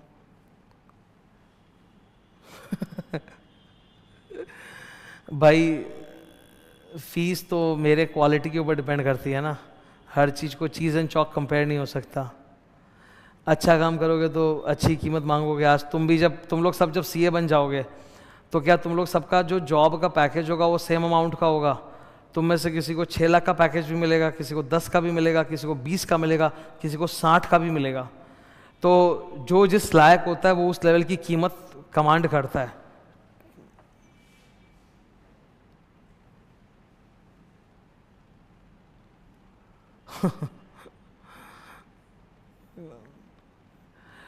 यूट्यूब पर कितनी क्लासेस, ये बता देता हूँ। शुरू की कुछ क्लासेस जो मैं लेता हूँ ना हर बैच में, शुरू की 2-3 क्लासेस वो मैं यूट्यूब पर आकर लाइव इसलिए ले लेता हूँ बिकॉज एक तो शुरू की क्लास है तो वो हमेशा वहाँ पे रहता है, तो बहुत सारे स्टूडेंट जो बीच में ज्वाइन करते रहते बैच वो कम से कम शुरू की कुछ क्लास देख के सिलेबस समझ के सब्जेक्ट समझ के फिर आएँ। और दूसरा वो एक डेमो की तरह भी पढ़ा हुआ रहता है, ठीक है, और स्टूडेंट के बहुत क्वेरीज भी होते हैं वो बता दिए जाते हैं। तो शुरू के 2-3 क्लास रहेंगे यूट्यूब में आएंगे। और हाँ ठीक है, नवनीत नवनीत नवनीत इस चीज़ के लिए ऑफिस नंबर पे बात कर लो, ठीक है, ओके। इधर हो गया, इधर एक बार ना, अच्छा हाँ एक और इम्पॉर्टेंट बात याद आ गई। ऑडिट सब्जेक्ट के लिए you don't carry a copy, no. Law के सब्जेक्ट में कॉपी लेके आओगे, ऑडिट और एसएम में कॉपी नहीं चाहिए। मुझे जो डायग्राम बनाना है, जो नोट्स बनाना है, मैं बुक में बनवा दूंगा यहीं से। ये किताब तुम्हारे लिए एक मास्टर बुक होनी चाहिए, सब कुछ इसी में, कि चलते फिरते रोड पे इसी से रिवाइज कर सको। तो don't carry copy in audit, okay. Audit में केवल अपने को बुक और क्वेश्चन बैंक लाना रहता है, ठीक है।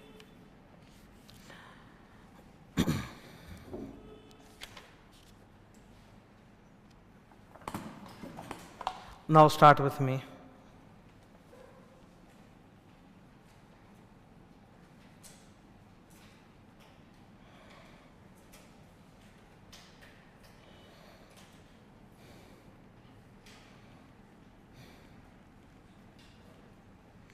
कंटेंट्स वाले पेज में आ गए ना सबको?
एक काम करो, मोबाइल निकालो और फोटो लो इसका। तो ये मोबाइल में भी रख लो, फोटो लो इसका प्लीज।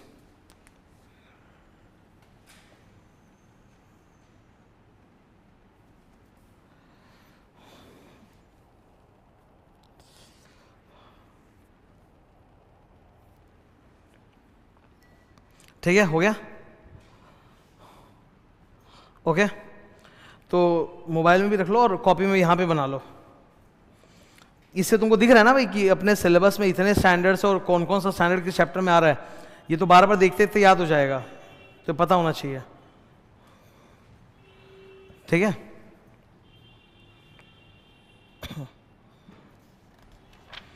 बहुत सारे स्टैंडर्ड्स ऐसे, आई टोल्ड यू 46 है, उसमें अपने सिलेबस में कितना है 30, तो 16 और है जो हमारे सिलेबस में नहीं है, वो ऊपर वाली क्लास में आते हैं। डन है, आपको दिक्कत तो नहीं है। अब तुमको थोड़ा सा मैं ऑडिट प्रोसेस डिटेल में समझाने वाला हूं, ठीक है। ये हो गया, हटा सकते हैं इसको।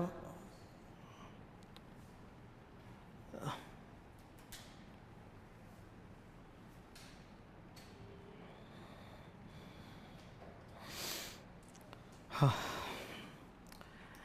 अब हटा सकता हूँ इसको प्लीज, ठीक है।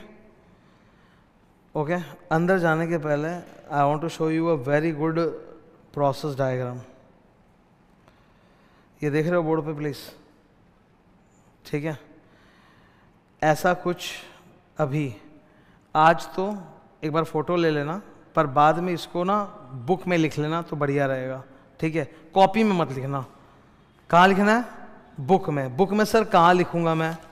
अरे हेलो, कंटेंट के बगल में खाली पन्ना दिख रहा है कि नहीं दिख रहा है? ये किस दिन के लिए रखा है? यहाँ पे क्या बिल्डिंग बनाओगे? यहीं पे, ठीक है। अभी एक बार मेरे को समझाना है, ठीक है। मैं समझा दूँ फिर फोटो ले लेना बाद में।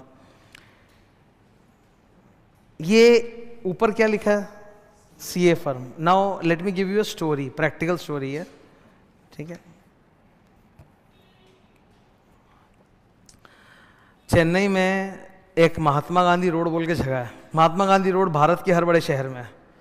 महात्मा गांधी रोड हर शहर में एक है, तो चेन्नई में एक महात्मा गांधी रोड है, 10 number Mahatma Gandhi road most probably. वहाँ पर KPMG की बिल्डिंग है, ठीक है। उस इलाके को बोलते हैं नुंगमबाकम, ओके। वहीं पे KPMG की बिल्डिंग, KPMG का ऑफिस है। ऑपोजिट फुट पे ही चार्टर्ड अकाउंटेंट इंस्टीट्यूट है और आयकर भवन है। आयकर भवन समझते हो? Income tax office. तो ये CA की ऑफिस है, CA फर्म, CA की ऑफिस। ये कौन है भाई? पार्टनर। क्या लिखा है इस नाम में? फर्म के अंदर जो सबसे टॉप बंदा होता है ना, चार्टर्ड अकाउंटेंट, वो कौन होता है? पार्टनर। नॉर्मली जितने भी CA फर्म्स आप देखते हो सब पार्टनरशिप फर्म या LLP होगा, ठीक है। प्रोप्राइटरशिप बहुत कम होता है, मैक्सिमम क्या होता है? पार्टनरशिप फर्म या LLP। तो पार्टनरशिप के जो मालिक होते हैं उनको आप क्या बोलते हो? पार्टनर्स। LLP के जो मालिक होते हैं उसको क्या बोलते हो? पार्टनर्स। तो ये पार्टनर है, ठीक है। सारा याद रखना, ऑडिट रिपोर्ट क्लाइंट को साइन करके देना है, तो साइन कौन करेगा? पार्टनर। पर पार्टनर खुद काम करने नहीं जाता, वो अपनी सेना को भेजता है। उसकी सेना को आप क्या बोलते हो? Audit team. तो ये ऑडिट टीम जाती है ऑडिट करने के लिए, ठीक है। पार्टनर, अच्छा, ऑडिट का काम ऐसा है ना कि आप अपने दफ्तर में बैठ के नहीं कर सकते, आपको क्लाइंट के जाना पड़ेगा। आप अपने ऑफिस में बैठ के ऑडिट काम नहीं कर सकते, आपको कहां जाना पड़ेगा? ऊपर पढ़ो क्या लिखा है? क्लाइंट ऑफिस, ठीक है। क्यों सर? मैं अपने घर में बैठ के क्यों नहीं था? मैं बता रहा हूं ना, ऑडिट का मतलब क्या होता है? Checking the accounts. आपको बुक्स ऑफ अकाउंट्स चेक करने हैं ना, और हर कंपनी अपना बुक्स ऑफ अकाउंट्स कहां रखती है? अपने ऑफिस में कि CA के ऑफिस में? और वो अपना बुक्स ऑफ अकाउंट्स कहीं और शिफ्ट नहीं कर सकते, अलाउड नहीं है। तो क्लाइंट का बुक्स ऑफ अकाउंट्स आपके पास नहीं आएगा, आपको बुक्स ऑफ अकाउंट्स में जाना पड़ेगा। तो इसीलिए CA फर्म में अगर आप काम करते हो ना, तो आपको ऑफिस में बहुत कम काम करना पड़ता है, आपको मैक्सिमम टाइम कहाँ जाना पड़ता है? क्लाइंट ऑफिस, ठीक है। आप अपने यहाँ काम नहीं करते। तो ये ऑडिट टीम है। पार्टनर थोड़ा जाएगा, पार्टनर किसको भेजेगा? टीम को। अच्छा, टीम को ऐसे ही भेज देगा क्या खुला सांड की तरह कि जो करना जाओ जाके करो, कि समझा बुझा के? तो रेड कलर में क्या लिखा है? टीम को भेजने के पहले पूरा समझाएगा कि देखो इस जगह जाना है, ऐसे काम करना है, ये चीज़ में ज़्यादा चेक करना, वो कम चेक करना, सब समझा के भेजेगा। टीम चलते चलते गई, कहाँ गई? क्लाइंट ऑफिस में। क्लाइंट ऑफिस में बोलोगे केबिन खाली कर देंगे। क्लाइंट के जहाँ जाओगे, नीचे थोड़ा चटाई बढ़िया, वैसे वो तो एक जगह देगा ना, तो एक केबिन देंगे। केबिन के अंदर पूरा वो टीम बैठेगा। उस केबिन को क्या बोलते हैं? देखो तो, ऑडिट रूम। तुम लोग अपना फाइल डॉक्यूमेंट लैपटॉप लेके सब वहीं पे बैठोगे, वहीं पे काम करोगे और डेटा मांगते रहोगे, ठीक है ना। अब एक बात को सुनो, जब हम लोग अपने यहाँ पे खुद अपने ही ऑफिस में काम करते हैं तो इसको बोला जाता है ऑफ साइट, और जब आप अपने ऑफिस से निकल के कहीं जाके काम करते हो उसको बोला जाता है ऑन साइट। सुने हो ये? नहीं तो सुन लो। मैं टीचर हूँ, मैं कहाँ पढ़ा रहा हूँ? मैं किसी के जाके पढ़ा रहा हूँ कि अपने ऑफिस में पढ़ा रहा हूँ, तो ये ऑफ साइट है, ठीक है। लेकिन मान लो कि मेरा काम ऐसा होता कि मुझे जाना पड़ता, तो वो क्या होता? On site. उसको फील्ड वर्क भी बोलते हैं। फील्ड वर्क का मतलब खेत में काम नहीं है। फील्ड वर्क का मतलब है आप अपने दफ्तर में नहीं, कहीं और जाके काम कर रहे हो। तो ये जो ऑडिट टीम है ये वहां पर गई है, इस बात को हम लोग क्या बोलते हैं? Field work. क्या ऑडिट टीम फील्ड वर्क पे गई है? क्लियर है ये? ओके। अच्छा, जब तुम लोग वहां पे काम करते रहोगे तो तुम लोग बहुत सारे प्रोसीजर परफॉर्म करोगे चेक करने के लिए डॉक्यूमेंट्स को, उन्हें हम कहते हैं ऑडिट प्रोसीजर। ऑडिट प्रोसीजर, जो प्रोसीजर आप लोग करते हो उसका बोलते हैं ऑडिट प्रोसीजर। और आप जो भी काम करते हो उसका डॉक्यूमेंटेशन तैयार होना चाहिए, मतलब कोई भी बात हवा में नहीं होगी, एवरीथिंग विल बी डॉक्यूमेंटेड। मैं आज पढ़ा रहा हूं तुम लोग को, तो मैंने पुस्तक दिया है कि नहीं दिया है? उसमें लिख रहा हूं कि नहीं? क्या पर्पस है इसका? कि सर आपका तो बैच खत्म हो जाएगा, फिर हमारा क्या? हमको तो चाहिए किताब और आपका बोला हुआ लिखा हुआ था कि हम पढ़ सके, रिवाइज कर सकें, इसीलिए तो दिया ना। इसको बोलते हैं ऑडिट डॉक्यूमेंटेशन। तो वैसे ही जब आप लोग वहां पे काम करोगे तो आपको लैपटॉप में अपने बहुत सारा डेटा क्रिएट करना पड़ेगा कि आपने क्या काम किया, क्या चेक किया, कैसे चेक किया। उस पूरी चीज को मिला के हम लोग बोलते हैं whatever you guys have done at the client, whatever procedure you have performed, everything must be documented in audit file। ठीक है। अब सुनो, एक बात सोचो, जब आप लोग वहां पे काम करोगे, जिंदगी ऐसा है ना कि कुछ भी करो झमेला है, कुछ भी करो झमेला है, ठीक है। वहां जब आप लोग काम करोगे तो प्रॉब्लम्स आएंगे कि नहीं आएंगे? कौन सॉल्व करेगा? कौन है? हाथ देखो जा मेरा। पार्टनर। तो ऐसा नहीं कि पार्टनर आपको अलविदा करके आपका कन्यादान कर दिया है। आप जब वहां पे काम करोगे तो पार्टनर सुपरवाइज करता रहेगा। क्या करता रहेगा? तो पहला काम पार्टनर ने क्या किया था? नंबर 1 डायरेक्शन, और अब वो क्या करेगा? नंबर 2 सुपरविजन करेगा। कि सुपरविजन का मकसद क्या होता है? कि तुम लोग काम कर रहे हो सही तरह से, जैसा हमने प्लान बनाया था वैसा ही हो रहा है। कोई दिक्कत आ रही तो बताओ, मैं सॉल्व करता हूं। कोई प्रॉब्लम है, कुछ समझने में दिक्कत आ रही तो वो बताओ। ये सब में हेल्प करता है वो, ठीक है। अच्छा, टीम मेंबर्स में झगड़ा हो सकता है कि नहीं? टीम के अंदर झगड़ा हो सकता है कि नहीं? मतभेद हो सकता है, मतभेद, डिफरेंस ऑफ ओपिनियन, कौन सॉल्व करेगा? तो ये सब हरकतें जो पार्टनर करता है इसको हम लोग एक नाम देते हैं, रेड कलर में क्या लिखा है, ठीक है। हो गया फील्ड वर्क। सपोज तुम लोग 2 महीने गए थे क्लाइंट के यहाँ, कितने? 2 महीने। क्लाइंट का काम खत्म करोगे और फिर वापस आओगे, तो वापस आओगे अपने साथ अपनी फाइल लेके आओगे। कौन है ये आदमी? ये तुम हम सब के काम को चेक करेगा। इसको हम क्या कहते हैं? रिव्यू। कि तुमने क्या काम किया, कैसा किया। बिकॉज देखो, कल को कुछ भी गड़बड़ हुआ तो तुम लोग तो परे हट जाओगे, मरेगा बेचारा कौन? साइन कौन करता है? कल को कुछ भी गड़बड़ हुआ, यू गेट माई पॉइंट। तो he will check your work, that is called review. अब मैं एक निमोनिक दिखा रहा हूं।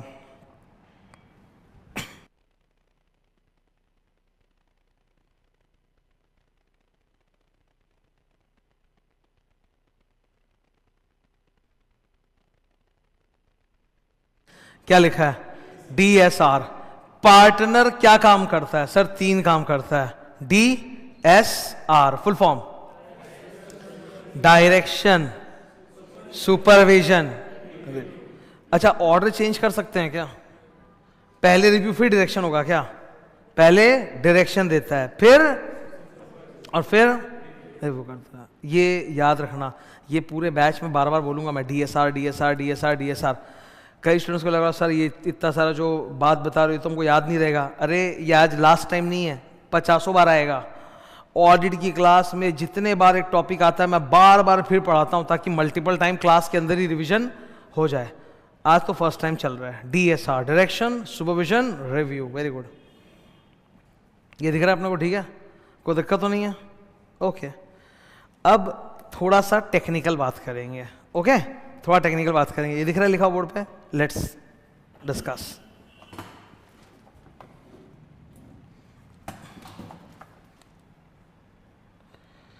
एक बार ना ये डायग्राम देखो अपने आप, टेक 20 सेकेंड्स।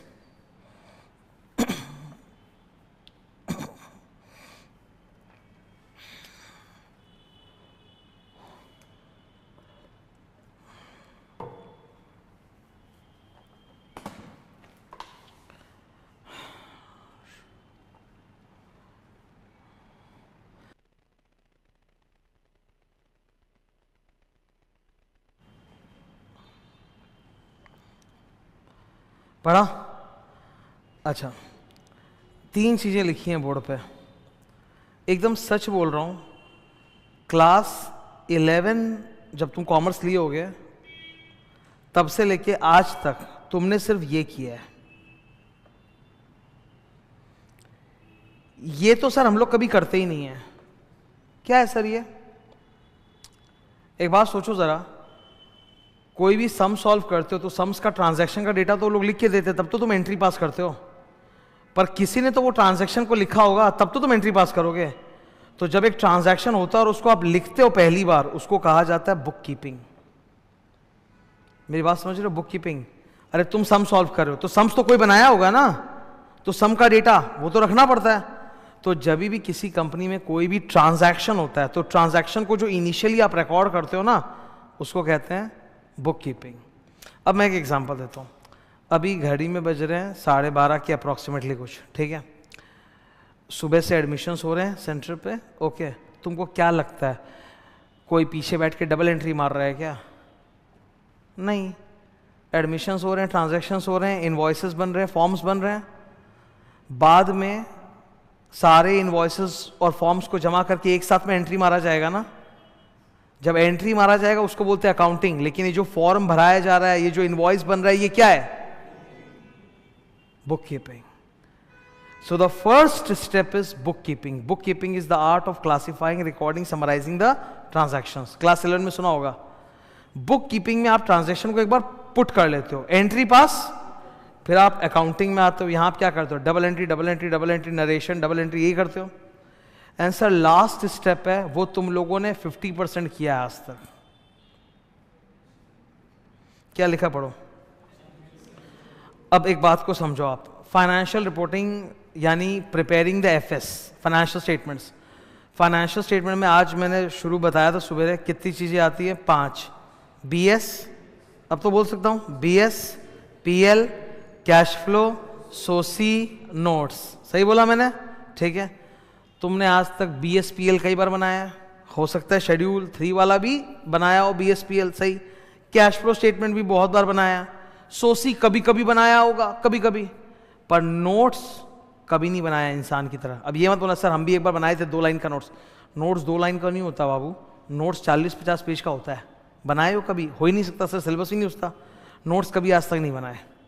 तो तुमने फाइनेंशियल रिपोर्टिंग जो बनाया वो भी थोड़ा बहुत बनाया, पूरा आज तक नहीं बनाया। किसी कंपनी की एनुअल रिपोर्ट उठा के देखो, नोट्स में जाओगे तो उड़ जाएंगे। इतना इंफॉर्मेशन होता है, इतना डिस्क्लोजर होता है जो तुम कल्पना नहीं कर सकते। बैलेंस शीट पीएल तो कुछ नहीं है। बैलेंस शीट पीएल में तो बहुत कम इंफॉर्मेशन होता है। मैक्सिमम इंफॉर्मेशन कहाँ होता है?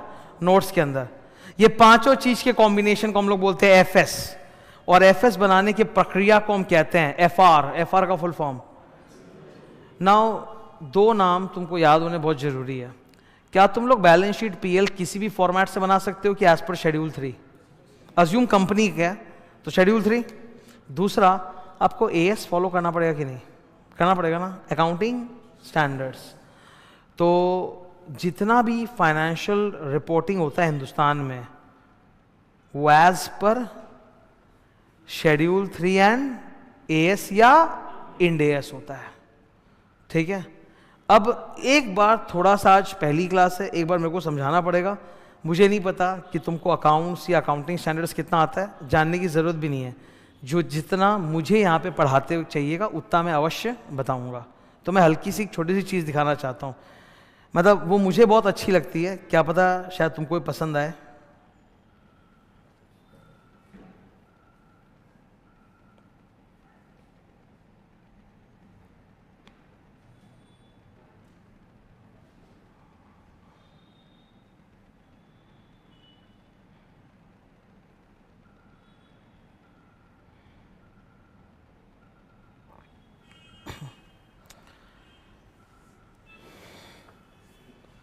ठीक है। क्या नाम है कंपनी का? आईटीसी, भारत की सबसे बड़ी सिगरेट बनाने वाली कंपनी है। ठीक है। इनके मल्टीपल बिजनेसेस हैं, इनके मल्टीपल बिजनेसेस हैं। जस्ट टू शो यू, ये आईटीसी का अपना चालू हुआ एनुअल रिपोर्ट, 400 पन्ने का एनुअल रिपोर्ट है सर, चल रहा है। देखो आईटीसी कंपनी कितने प्रोडक्ट्स बनाता है। हल्का फुल्का फोटो समझ में आ रहा है ना? इतने सारे अलग अलग धंधे में है आईटीसी, इतने सारे बिजनेसेस में है आईटीसी। ओके, नाउ आईटीसी के मेनली कौन कौन से बिजनेसेस हैं? 5 बिजनेसेस हैं। कितने? पहला बिजनेस क्या है? सिगरेट, वही इनका सबसे इंपॉर्टेंट कैश काउ बिजनेस है। स्ट्रैटेजिक मैनेजमेंट में उसको कैश काउ बोलते हैं। ठीक है, स्ट्रैटेजिक मैनेजमेंट में उस बिजनेस क्या बोलते हैं? Cash cow. 2 नंबर क्या है? एफएमसीजी। सर एफएमसीजी का एग्जांपल दो। आशीर्वाद आटा आता कि नहीं घर में? कैंडीमैन टॉफी जानते हो? बिंगो चिप्स, बिस्कुट भी है, सनफीस्ट, सब इसी का है। आईटीसी बहुत सारे प्रोडक्ट्स बनाता है। एफएमसीजी का फुल फॉर्म पता है? तो फास्ट मूविंग कंज्यूमर गुड्स। एक चीज जो स्टूडेंट लोग को नहीं पता बता देता हूं, FMCG fast moving consumer good वो होता है जिस गुड्स की लाइफ साइकिल बहुत कम होती है, मतलब आपने खरीदा और कुछ दिन के अंदर खत्म हो जाएगा। आज अगर तुम बिस्कुट का पैकेट खरीदोगे तो क्या वो 2 साल चलता है क्या? सर कुछ दिन में बिस्कुट खा पकाएंगे और क्या, चिप्स आटा सब खत्म हो जाता है। एफएमसीजी बिजनेस का उल्टा होता है ड्यूरेबल्स। क्या बोला मैंने? ड्यूरेबल्स वो प्रोडक्ट्स होते हैं जिनकी लाइफ 1 साल या उससे ज़्यादा होती है। जैसे इलेक्ट्रॉनिक अप्लायंसेस, सैमसंग क्या बेच रहा है? फ़ोन। सोचो ये फ़ोन है, मोबाइल फ़ोन। मोबाइल फ़ोन क्या कुछ दिन में ख़त्म हो जाएगा कि सालों साल? अरे मोर देन 1 ईयर चलेगा ना, उसको ड्यूरेबल बोलते हैं। तुम्हारे घर में टीवी फ्रिज ये सब है कि नहीं है? ओवन ये सब है ना? क्या है ये? ड्यूरेबल्स। 1 साल के ऊपर चलेगा ना? टीवी फ्रिज थोड़ा ना मतलब 6 महीने में बदलते हैं यार, सालों साल चलता है। कई घर में होगा 4-5 साल से, तो वो ड्यूरेबल्स है। ठीक है। नाउ आईटीसी का एक तरफ है सिगरेट बिजनेस, एक तरफ है एफएमसीजी। फिर 3 नंबर क्या है? होटल, 5 स्टार होटल से जगह जगह, अभी डीमर्जर हो गया है। Number 4 agricultural business. आईटीसी बहुत सारे एग्रो प्रोडक्ट्स बनाता है। मैंगो जानते हो? मैंगो, मैंगो की खेती, एक्सपोर्ट करना, ये सब करता है। 5 नंबर कौन सा बिजनेस है? Paper board, paper. Classmate copy किसका है? कितने सारे धंधे में। अब सपोज तुम एक शेयर होल्डर हो, तुम्हारा मन हो रहा है जानने का कि सर आईटीसी अलग अलग बिजनेस से कितना कमाता है। क्या आपको पीएल अकाउंट से पता चलेगा क्या? पीएल में जो सेल्स और एक्सपेंसेस और प्रॉफिट लिखते हो वो सारे प्रोडक्ट्स का मिला के एक साथ लिखते हो ना? सोच के देखो, तुमको सारे का टोटल पता चलेगा, अकेला तो पता नहीं चलेगा। यहीं पे सर हमारे देश का अकाउंटिंग स्टैंडर्ड 17 कूद के आता है। क्या बोला मैंने? AS 17, segment reporting. AS हाथ का पढ़ो, AS सेगमेंट। AS 17 बोलता है कि कंपनी अपने नोट्स में जाएगा और नोट्स में डिस्क्लोज करेगा कि अलग अलग सेगमेंट से कितना सेल्स किया, कितना प्रॉफिट कमाया, कितना एसेट है, कितना लायबिलिटी है। तो तुमने देखा, तुम कौन हो? आईटीसी के प्यारे प्यारे छोटे से शेयर होल्डर। ठीक है। जो तुमने देखा, तुम्हारी आंखें फटी की फटी रह गई। करोड़ों का सेल्स है इनका, रुपीज इन करोड़। तुमने देखा कि आईटीसी का टोटल सेल कितना है? 77,000 करोड़। 77,000 रुपीज नहीं है, 77,000 करोड़। उसमें सुट्टा कितना है? लगभग 30,000 करोड़। तो मेजर रेवेन्यू किससे आ रहा है? सिगरेट से। अभी तो और देखो, प्रॉफिट दिखाता हूं मैं। आईटीसी की टोटल प्रॉफिट 23,000 करोड़, सुट्टा से प्रॉफिट 18,000 करोड़। 18,000 हो गया ना लगभग। तो 24,000 में से 18,000 मतलब 75% प्रॉफिट कहां से आ रहा है? सिगरेट से। ये बात क्या कभी भी पीएल अकाउंट से पता चलता? ये बात तुमको कौन बताया? अकाउंटिंग स्टैंडर्ड, कि आपकी कंपनी सिगरेट पे जिंदा है, सिगरेट से कमा रही है, सिगरेट ही आपका सब कुछ है। आटा बंद कर दो, बिस्कुट बंद कर दो, कॉफी बंद कर दो, होटल बंद कर दो, सिगरेट मत बंद करना। इनके लिए तो सिगरेट अच्छी चीज़ है ना, क्योंकि 75% प्रॉफिट कहाँ से आ रहा है? सिगरेट से। तो तुमको अकाउंटिंग स्टैंडर्ड की ताकत समझ में आ रही है? अकाउंटिंग स्टैंडर्ड अगर नहीं बोलता तो इतनी खुफिया इंफॉर्मेशन पता चलती क्या? अगर तुम मेरे से पूछो सपोज कि सर आप तो मल्टीपल सब्जेक्ट्स पढ़ाते हो, तो आप बताओ आप लॉ से कितना कमाते हो, ऑडिट से कितना कमाते हो, फाइनेंस से कितना कमाते हो, इंटर से कितना कमाते हो, एसएम से कितना कमाते हो, फाउंडेशन कितना कमाते हो, ऐसे मैं भी नहीं बता पाऊंगा। मैं अपना टोटल सेल टोटल प्रॉफिट तो जानता हूँ कि वो बना के पीएल जमा होता है तो पता है, पर सब्जेक्ट वाइज मेरा बनता है क्या? मेरा तो बनता नहीं सब्जेक्ट वाइज ऐसा कि सब्जेक्ट वाइज मैं बता पाऊँ कि मैंने इतना प्रॉफिट इस सब्जेक्ट से कमाया, इतना इससे। समझ लो ये कौन बतवा रहा है? AS 17। तो अकाउंटिंग स्टैंडर्ड की ताकत दिख रही है। अब एक नाम बोल रहा हूँ, FRF, फाइनेंशियल रिपोर्टिंग फ्रेमवर्क। ये सब नाम मैं मतलब कम से कम 1000 बार बोलूँगा पूरे बैच में, 1000 बार, कम नहीं होता। तो आज तो पहली बार है। FRF का फुल फॉर्म, FR का फुल फॉर्म, और लास्ट वाले F का फुल फॉर्म फ्रेमवर्क।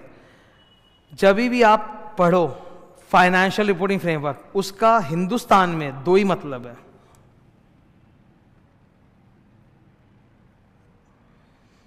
हिंदुस्तान में FRF का मतलब क्या है? पढ़ो, शेड्यूल 3 और AS या इंड AS। ठीक है। अब सर ये वर्ड थोड़ा समझ में नहीं आ रहा, समझाओ क्या है। मैं समझा रहा हूं ना, सुनो। मैं तुम सबसे एक साइंस का क्वेश्चन पूछता हूँ, सिंपल एकदम, सुनना ध्यान से, एकदम बचकाना फिजिक्स का क्वेश्चन पूछता हूँ, कोई पंडिताई होने की जरूरत नहीं है। ठीक है। मैं अभी तुम्हारे सामने बैठा हूँ, पढ़ा रहा हूँ। ठीक है। तुम लोग मेरे सामने बैठे हो, पढ़ रहे हो। ठीक है। मेरे को एक बात बताओ, आर वी एट रेस्ट और are we in motion? Question समझ रहे हो? फिजिक्स में ऐसे बोलते हैं कि हम लोग रुके हुए हैं कि चल रहे हैं, मतलब आर वी एट रेस्ट और आर वी इन मोशन, मतलब मूव कर रहे हैं कि चल रहे हैं। इसका 2 अलग अलग जवाब है। तुम मेरे से बोलोगे सबसे पहले कि सर पहले आप अपना फ्रेमवर्क बताइए, क्योंकि based on the framework answer change हो जाएगा। तो मैंने बोला मेरा फ्रेमवर्क है रोड, ये सामने खिड़कियां दिख रही है, नीचे रोड है ना। ठीक है। एक तल्ले पे ही सेंटर है, तो कूदने से मरोगे भी नहीं। ठीक है। तो नीचे रोड है, मैंने बोला फ्रेमवर्क है रोड, अब बताओ। तब तुम बोलोगे सर फिर रुके हुए, रोड यहाँ पे, हम भी यहीं पे, हम हिल भी नहीं रहे, हम तो रुके हुए ही हैं, तो वी आर एट रेस्ट। लेकिन फिर मैंने फ्रेमवर्क बदल दिया, मैंने बोला फ्रेमवर्क है सन। 12:30 बज रहे हैं ना, एकदम ऊपर है सूर्य देवता, मैंने बोला सन है फ्रेमवर्क, अब बताओ। तो बोला सर सन के रेस्पेक्ट में तो अर्थ ही मूव कर रहा है ना, अर्थ पे हम बैठे, तो मतलब वी आर इन मोशन। आपका जवाब तुरंत बदल गया based on the framework. Sir कोई भी चीज सही है या गलत है वो फ्रेमवर्क से डिसाइड होता है। मैं और तुम अगर किसी मनुष्य की हत्या कर दें, क्राइम है सर, बहुत बड़ा क्राइम है। सोल्जर अगर बॉर्डर पे दुश्मन सेना की हत्या कर दे, अवार्ड मिलेगा, मेडल मिलेगा, फ्रेमवर्क। अच्छा मैं किसी इंसान की हत्या कर दूं, क्राइम है, जेल है। लेकिन छोटे मोटे कीड़े मकोड़े मच्छर तो हम लोग मारते ही रहते हैं, वो क्राइम नहीं है, फ्रेमवर्क। आप समझ रहे हो? सारा ताकत किस चीज का है? फ्रेमवर्क का। फ्रेमवर्क कंटेक्स्ट में, यहाँ क्लासरूम में बैठे हो, चप्पल जूते पहने हुए, मैंने भी जूता पहना हुआ, तुमने भी शूज जो भी पहना हुआ है, मंदिर में होते तो फ्रेमवर्क। सर कोई भी हरकत राइट है कि wrong, it depends on the framework. वैसे ही हम लोग सुन लो, मैं कौन हूं? CA।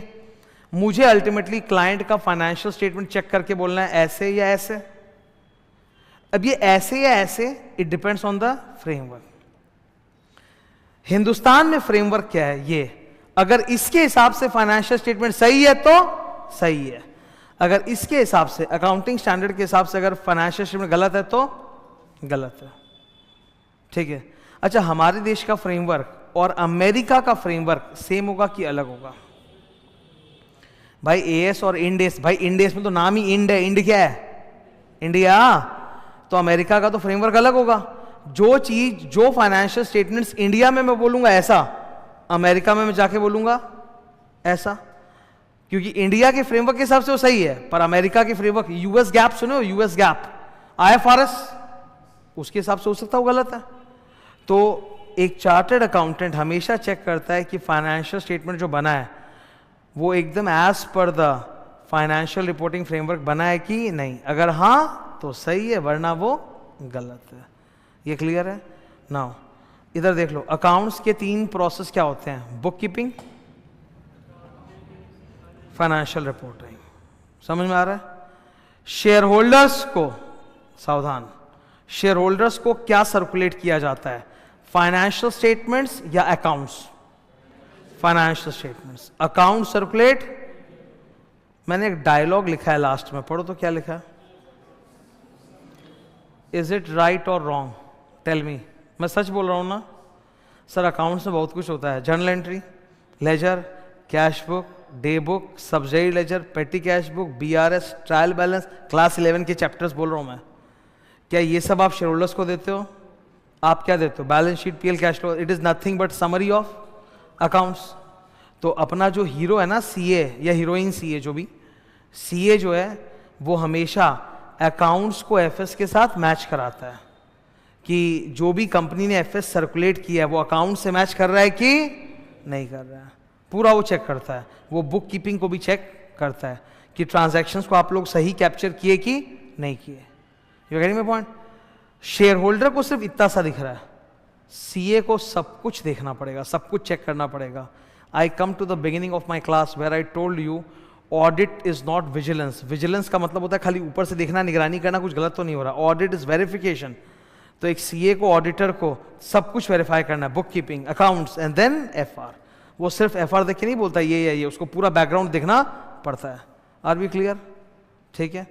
अच्छा, अभी एक दो नाम और आएंगे। मैंने 2 निमोनिक्स सिखाए तुम लोग को। डीएसआर का फुल फॉर्म बोलो तो? Direction, supervision, review. इसका बोलो एफआरएफ का। ऐसे और भी कुछ निमोनिक्स आएंगे और आज ही बता रहा हूं, फर्स्ट क्लास महा प्रोडक्टिव क्लास। ठीक है, नए नए नाम सुन के जाओगे। एमएमएस, क्या बोला मैंने? एमएमएस।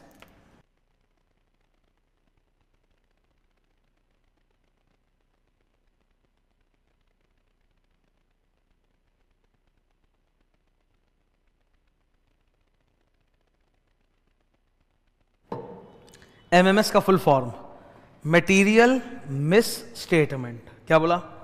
Material miss statement. ठीक है, हम लोग किसी भी क्लाइंट के गए हैं, उनके अकाउंट्स को चेक करने। हम लोग चार्टर्ड अकाउंटेंट है, ऑडिटर हैं। हम लोग किसी भी क्लाइंट के ऑडिट पे जा रहे हैं तो हम बेसिकली उनके अकाउंट्स में गलतियां ढूंढने जा रहे हैं। क्या ढूंढने जा रहे हैं? गलतियां। गलतियों को क्या बोलते हैं यहां पर? MMS, material miss statement. गलतियां ढूंढने जा रहे हैं, एमएमएस। ठीक है, अकाउंट्स में गलतियां 2 तरह से हो सकती हैं, या तो इंटेंशनल या फिर अनइंटेंशनल। इंटेंशनल गलतियों को फ्रॉड कहते हैं। आई रिपीट, इंटेंशनल गलतियों को फ्रॉड कहते हैं और अनइंटेंशनल गलतियों को एरर। एरर। तो miss statements, material miss statement किस चीज से पैदा होता है? फ्रॉड या फिर एरर। ये पढ़ते हैं। ठीक है, पहला डायलॉग क्या है? What is the objective of the auditor? ये डायलॉग अपने को याद करना है। I will give you 2-3 minutes to learn. पहले मेरे साथ एक बार। The objective of the chartered accountant, the auditor is number 1, to obtain reasonable assurance that the FS is free from MMS। मतलब MMS नहीं है, whether due to। याद करो ये लाइन, पहला डायलॉग याद करो। करो याद, मैं चुप हूं।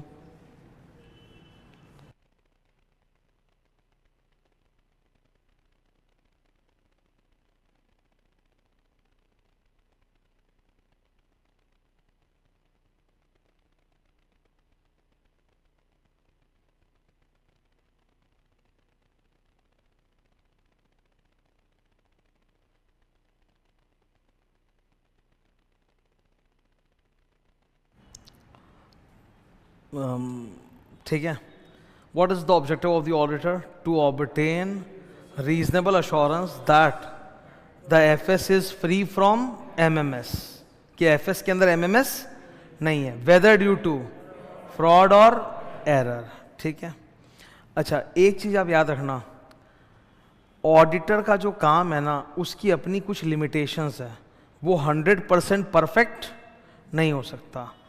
I cannot obtain absolute assurance। मुझे absolute assurance, मुझे reasonable assurance मिल सकता है। अगर मैथमेटिकली समझाना हो तो ऐसे बोल रहा हूं, मुझे 100% assurance नहीं मिलेगा, पर मुझे 70-80% एश्योरेंस मिल जाएगा। लाल रंग में क्या लिखा है पढ़ो, ये छोटी वर्ड नहीं बहुत बड़ा वर्ड है ये, रीजनेबल एश्योरेंस। रीजनेबल एश्योरेंस का मतलब होता है मुझे 70-80% एश्योरेंस मिल जाएगा पर मुझे 100% एश्योरेंस नहीं मिलेगा, ठीक है। बिकॉज हम लोग कितना भी कुछ भी कर लें, सारी गलतियां हम ढूंढ नहीं सकते। हम कितना भी मेहनत कर लें, कुछ भी कर लें, हम 100% गलती ढूंढ नहीं पाएंगे। We can only get reasonable assurance, ठीक है। मेरा सेकंड पर्पस क्या है, to express an opinion on the financial statement, कि वो ऐसा है कि ऐसा। To express an opinion on the financial statements that, bracket में क्या लिखा है, FS has been prepared as per applicable financial reporting framework। मैं जो भी ओपिनियन देता हूँ वो इसी के ऊपर होता है कि इन्होंने FRF फॉलो किया है कि नहीं किया है। And number 3, I will give a report known as independent auditor's report and give it to the company, communicate it to the company, और फिर कंपनी आप लोग को छाप के दे देगा, ठीक है। ये थोड़ा सा हाई फाई हो गया, चिंता मत करो, आने वाले कुछ क्लासेस तक इसी का डिटेल डिस्कशन चलता रहेगा और ये एकदम तुमको यूज्ड टू हो जाएगा। मैं तुमको बता देता हूँ, मेरी जो आखिरी क्लास भी होती है ना ऑडिट बैच में, जब मैं स्टूडेंटों को बोलता हूँ बताओ तो ऑब्जेक्टिव क्या है, उनको कुछ याद नहीं पर ये जरूर याद है, तर तर तर तर तर, तर बोलना चालू कर देंगे, top 10 reasonable assurance that the FS is free from MMS, ऐसे चालू हो जाता है। तो ये बहुत बार आएगा पर एक बार कभी ना कभी तो स्टार्ट करना पड़ता है, तो मैंने किक स्टार्ट कर दिया। अच्छा, ये पेज जो आप देख रहे हो ना, I will put it on Telegram also, ठीक है। मेरे पूरे ऑडिट बैच में सिर्फ एक ही पेज का ये नोट है और कॉपी में अलग से कुछ नहीं लिखना है, तो ये मैं टेलीग्राम में भी डाल दूंगा और ये तुम अभी फोटो भी ले सकते हो। और थोड़ी सी अगर मेहनत कर लो तो कंटेंट के बगल में जाकर ड्रॉ कर लेना, बाद में क्लास में भी ड्रॉ मत करो, टाइम वेस्ट हो जाएगा मेरा।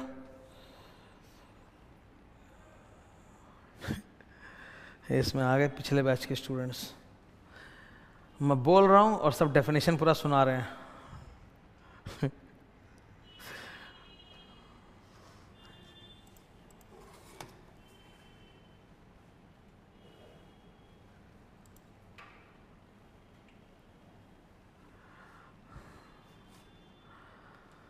ठीक है, ये फर्स्ट वाला हो गया क्या, अभी रुको, हो गया ये, हाँ ये लो, ये पेज में डाल दूंगा टेलीग्राम में, पर ये तुम भी अगर बहुत बढ़िया रहेगा मोबाइल में भी रख लो और वहाँ पे कंटेंट के बगल वाले पेज में ड्रॉ कर लेना, ठीक है। अभी ये चलेगा कुछ दिन तक, तो मतलब ये आज लास्ट टाइम नहीं है, ठीक है। हटा सकते हैं इसको।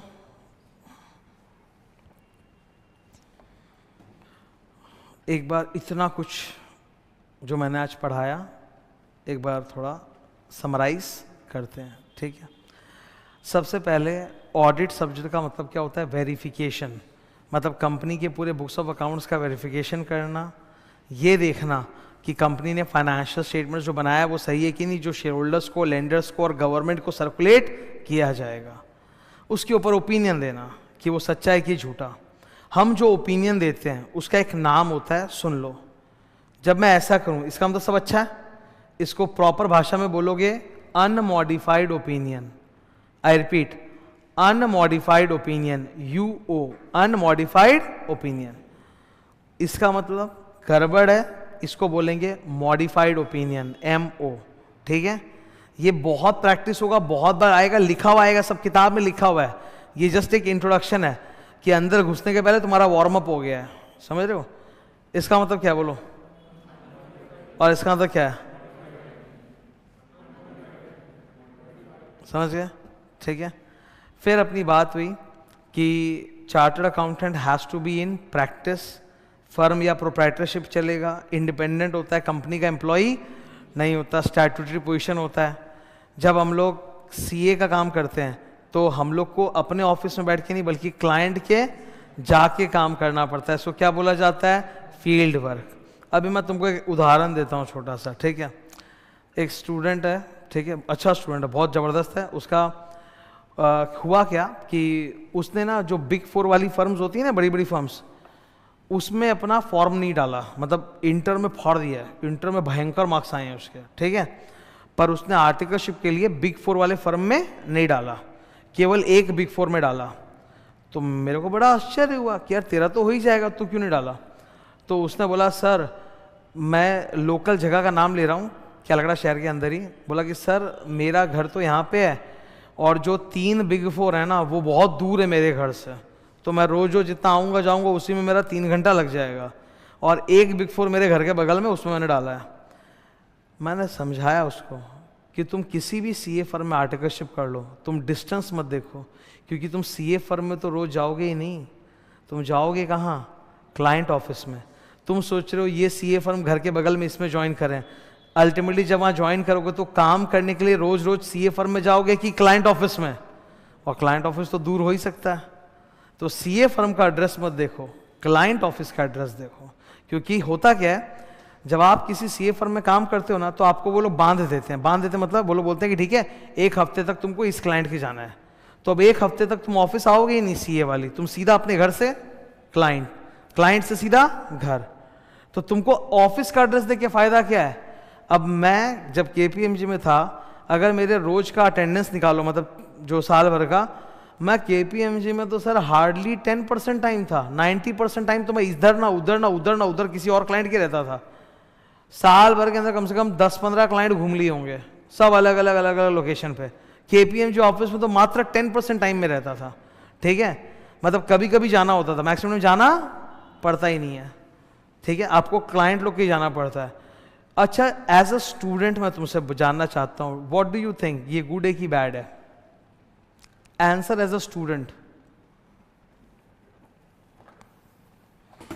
चलो थोड़ा और क्लियर करके बोलते हैं। मान लो तुम इंटर पास हो गए, ठीक है, आर्टिकलशिप चल रही है तुम्हारी, तो मैं सीए हूँ, मान लो मैं ही सीए ऑफिस हूँ, ये सीए ऑफिस है, तुमको मैं अलग अलग अलग अलग क्लाइंट की भेज रहा हूँ रोज काम पे, तुम अलग अलग क्लाइंट के जा रहे हो, हफ्ते भर इस क्लाइंट के, हफ्ते भर उस क्लाइंट के, हफ्ते भर इस क्लाइंट के। एज एन आर्टिकल स्टूडेंट तुम्हारे लिए ये अच्छा एक्सपीरियंस है कि नहीं है? Sir great experience. एक सीए के आर्टिकलशिप कर रहे हैं और मेनी कंपनीज का एक्सपीरियंस हो रहा है कि नहीं हो रहा है? आर्टिकलशिप का मकसद पैसा कमाना होता है कि एक्सपोजर होता है? समझते हो? समझते हो? आर्टिकलशिप का मकसद क्या होता है? Exposure, experience. ज्वाइन आप एक फर्म करोगे और आप मल्टीपल क्लाइंट्स के जाके आपका मल्टीपल एक्सपीरियंस, एक्सपोजर होगा कि नहीं होगा? तो एज अ स्टूडेंट ये बहुत अच्छा काम है आर्टिकलशिप, इससे बहुत एक्सपीरियंस आता है, बहुत एक्सपोजर आता है, दुनियादारी समझ में आती है, दुनिया समझ में आती है। जितना ज़्यादा हम लोग एक्सपोजर होता है, एक्सपीरियंस होता है, उतना हम और अच्छे होते हैं। लेकिन सर इसके डिसएडवांटेजेस भी तो हैं। एज अ फैमिली मैन ये अच्छा काम नहीं है, ठीक है, बिकॉज सर अलग अलग अलग अलग जगह जाने में आने में बहुत टाइम वेस्ट होता है रोज का, ठीक है। I am not a student like you, correct, I am a grown person. मेरे लिए एक दिन का मेरा काम, इतने घंटे काम, ये आउटपुट बहुत मैटर करता है। मैं अपना 3-4 घंटा आने जाने में तो वेस्ट नहीं कर सकता, because sir most of the clients are outside the city, मतलब सिटी से दूर होते हैं थोड़े। फैक्ट्रियाँ जो होती हैं, अरे भाई फैक्ट्री कहाँ होती है? फैक्ट्री का सिटी के बीच में होगी क्या कि दूर होगी? तो आने जाने में टाइम लगता है, इतना आसान नहीं होता, तो बहुत टाइम वेस्ट होता है। तो आर्टिकलशिप के एंगल से बहुत अच्छा है कि एक बार दुनिया समझ गए, वो हो गया, पर रेगुलर बेसिस के लिए ये ट्रैवलिंग वाला मुझे तो प्रोडक्टिव नहीं लगता, ठीक है। समझ में आ रही बात? ओके। अच्छा, और एक बच्ची बताता हूँ तुम लोगों में।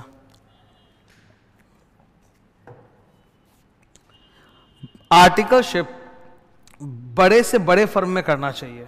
मैं खाली बिग 4 की बात नहीं कर रहा हूँ, टॉप 4, टॉप 10, टॉप 20 फर्म जो भी है, बड़े से बड़े फर्म में करना चाहिए। बिकॉज सर बड़े फर्म के क्लाइंट्स भी बड़े होते हैं, छोटे फर्म के क्लाइंट्स भी, तो आपका एक्सपोजर लेवल भी समझ गए ना आप? Are you getting my point? इसीलिए बड़े फर्म्स में आर्टिकलशिप करना बहुत अच्छा रहता है। मैं जिस समय केपीएमजी चेन्नई में था ना 2011 में, उस समय एक बात बहुत अच्छी थी कि केपीएम, उस समय की बात है, आज का मुझे पता नहीं कि आज क्या सीन चल रहा है। अगर तुम एक बिग 4 में काम कर रहे हो तो अपनी आर्टिकलशिप के दौरान कम से कम एक बार वो लोग तुमको फॉरेन ट्रिप पे तो जरूर भेजेंगे, घूमने के लिए नहीं, काम के लिए। क्योंकि ये बिग फोर वालों के जो क्लाइंट्स होते हैं ना, उन क्लाइंट्स का भी फॉरेन कंट्री में ऑफिस रहता है, तो वहाँ पे भी जाके अकाउंट चेक करना पड़ता है। समझ रहे हो क्या? सपोज मान लो तुम्हारी आर्टिकलशिप चल रही है KPMG में, उनका एक क्लाइंट है जिनका ऑफिस यहाँ पे है और सिंगापुर में भी उनका ब्रांच है क्लाइंट का, तो वो तुमको फिर सिंगापुर भी भेजेंगे कि वहाँ पे अकाउंट चेक करके आओ।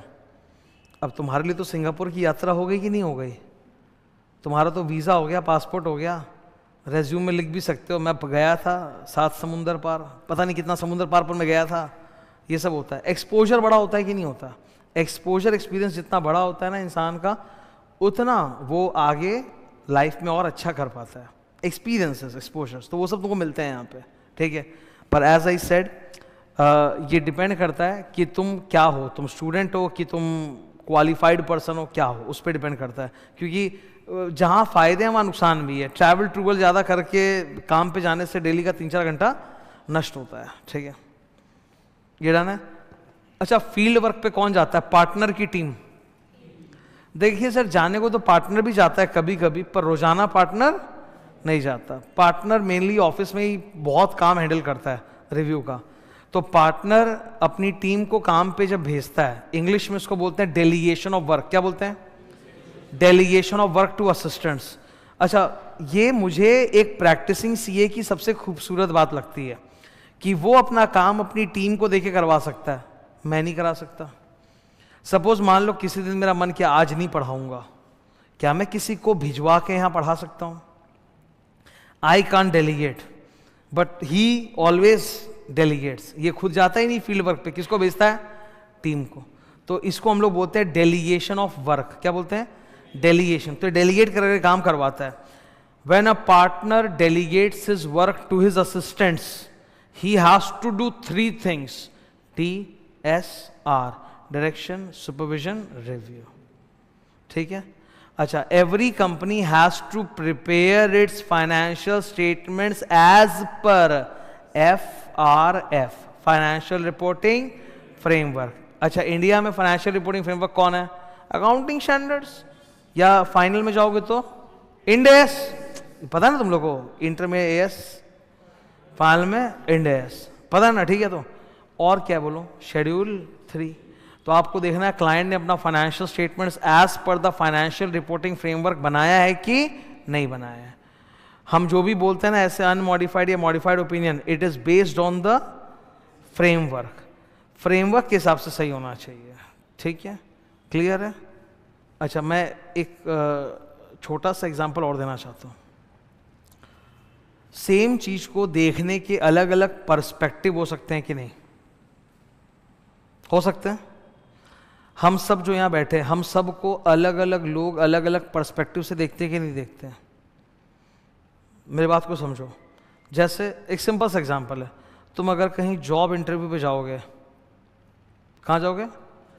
जॉब इंटरव्यू में जो तुम रेज्यूम बनाते हो, सुने हो ये नाम, रेज्यूम या CV? सुने हो? रेज्यूम या CV बोलते हैं, करिकुलम वाइटे, नाम पता है? उस रेज्यूम या CV में क्या तुम्हारा हाइट और कंप्लेक्शन लिखा जाता है क्या?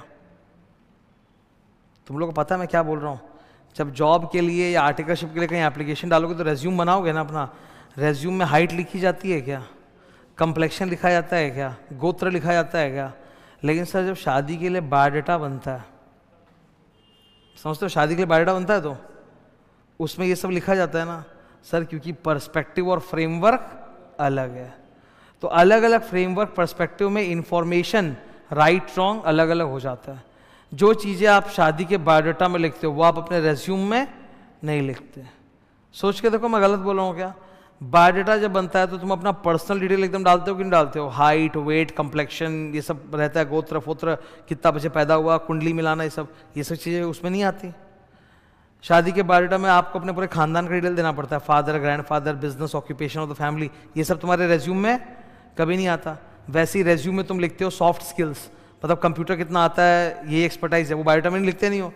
बायोडाटा में तुम शादी के लिए जा रहे हो, ये लिखो मेरे को माइक्रोसॉफ्ट ऑफिस आता है अच्छे से, ये तो लिखा जाएगा, ठीक है। वो कहाँ पे आएगा? रेज्यूम में। तो दो अलग अलग डेटा है, तुम्हारा ही डेटा है पर अलग अलग है कि नहीं? It depends on the framework. तो फ्रेमवर्क का बड़ा महत्व है यहाँ पे। एक बार लास्ट 1 2 3 याद करो।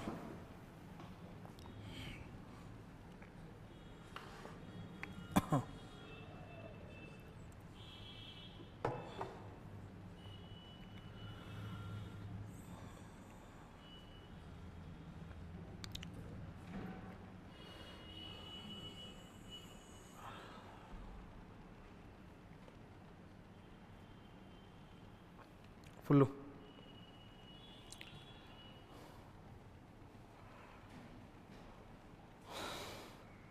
ठीक है, ये 3 लाइन्स याद होनी चाहिए। Number 1, to obtain reasonable assurance that the FS is free from MMS whether due to fraud और error. Second line, to express an opinion on financial statement that the FS is free from financial report that the FS has been prepared as per applicable financial reporting framework. Number 3, to report on the FS and communicate it to the company as per ऐसे। हम लोग shareholders को सीधा नहीं देते, हम company को देते हैं, कंपनी शेयरहोल्डर्स को देता है।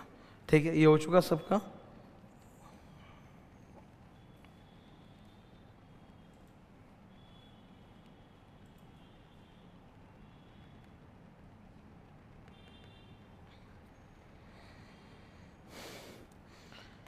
ठीक है, ऑडिटिंग सब्जेक्ट की एक नॉलेज हो गई, कोर्स समझ में आ गया। धीरे धीरे सब कुछ होते जाएगा, सब कवर होगा with time. You give me time, everything will be covered. Okay, from tomorrow अपना क्लासेस वही चल रहा है रेगुलर, जो 11 बजे की टाइमिंग है। Tomorrow I will start chapter number 1। तो आज की क्लास मेरी यहीं पे ख़त्म होती है। अभी कल शुरू करेंगे यहाँ से चैप्टर नंबर 1 से।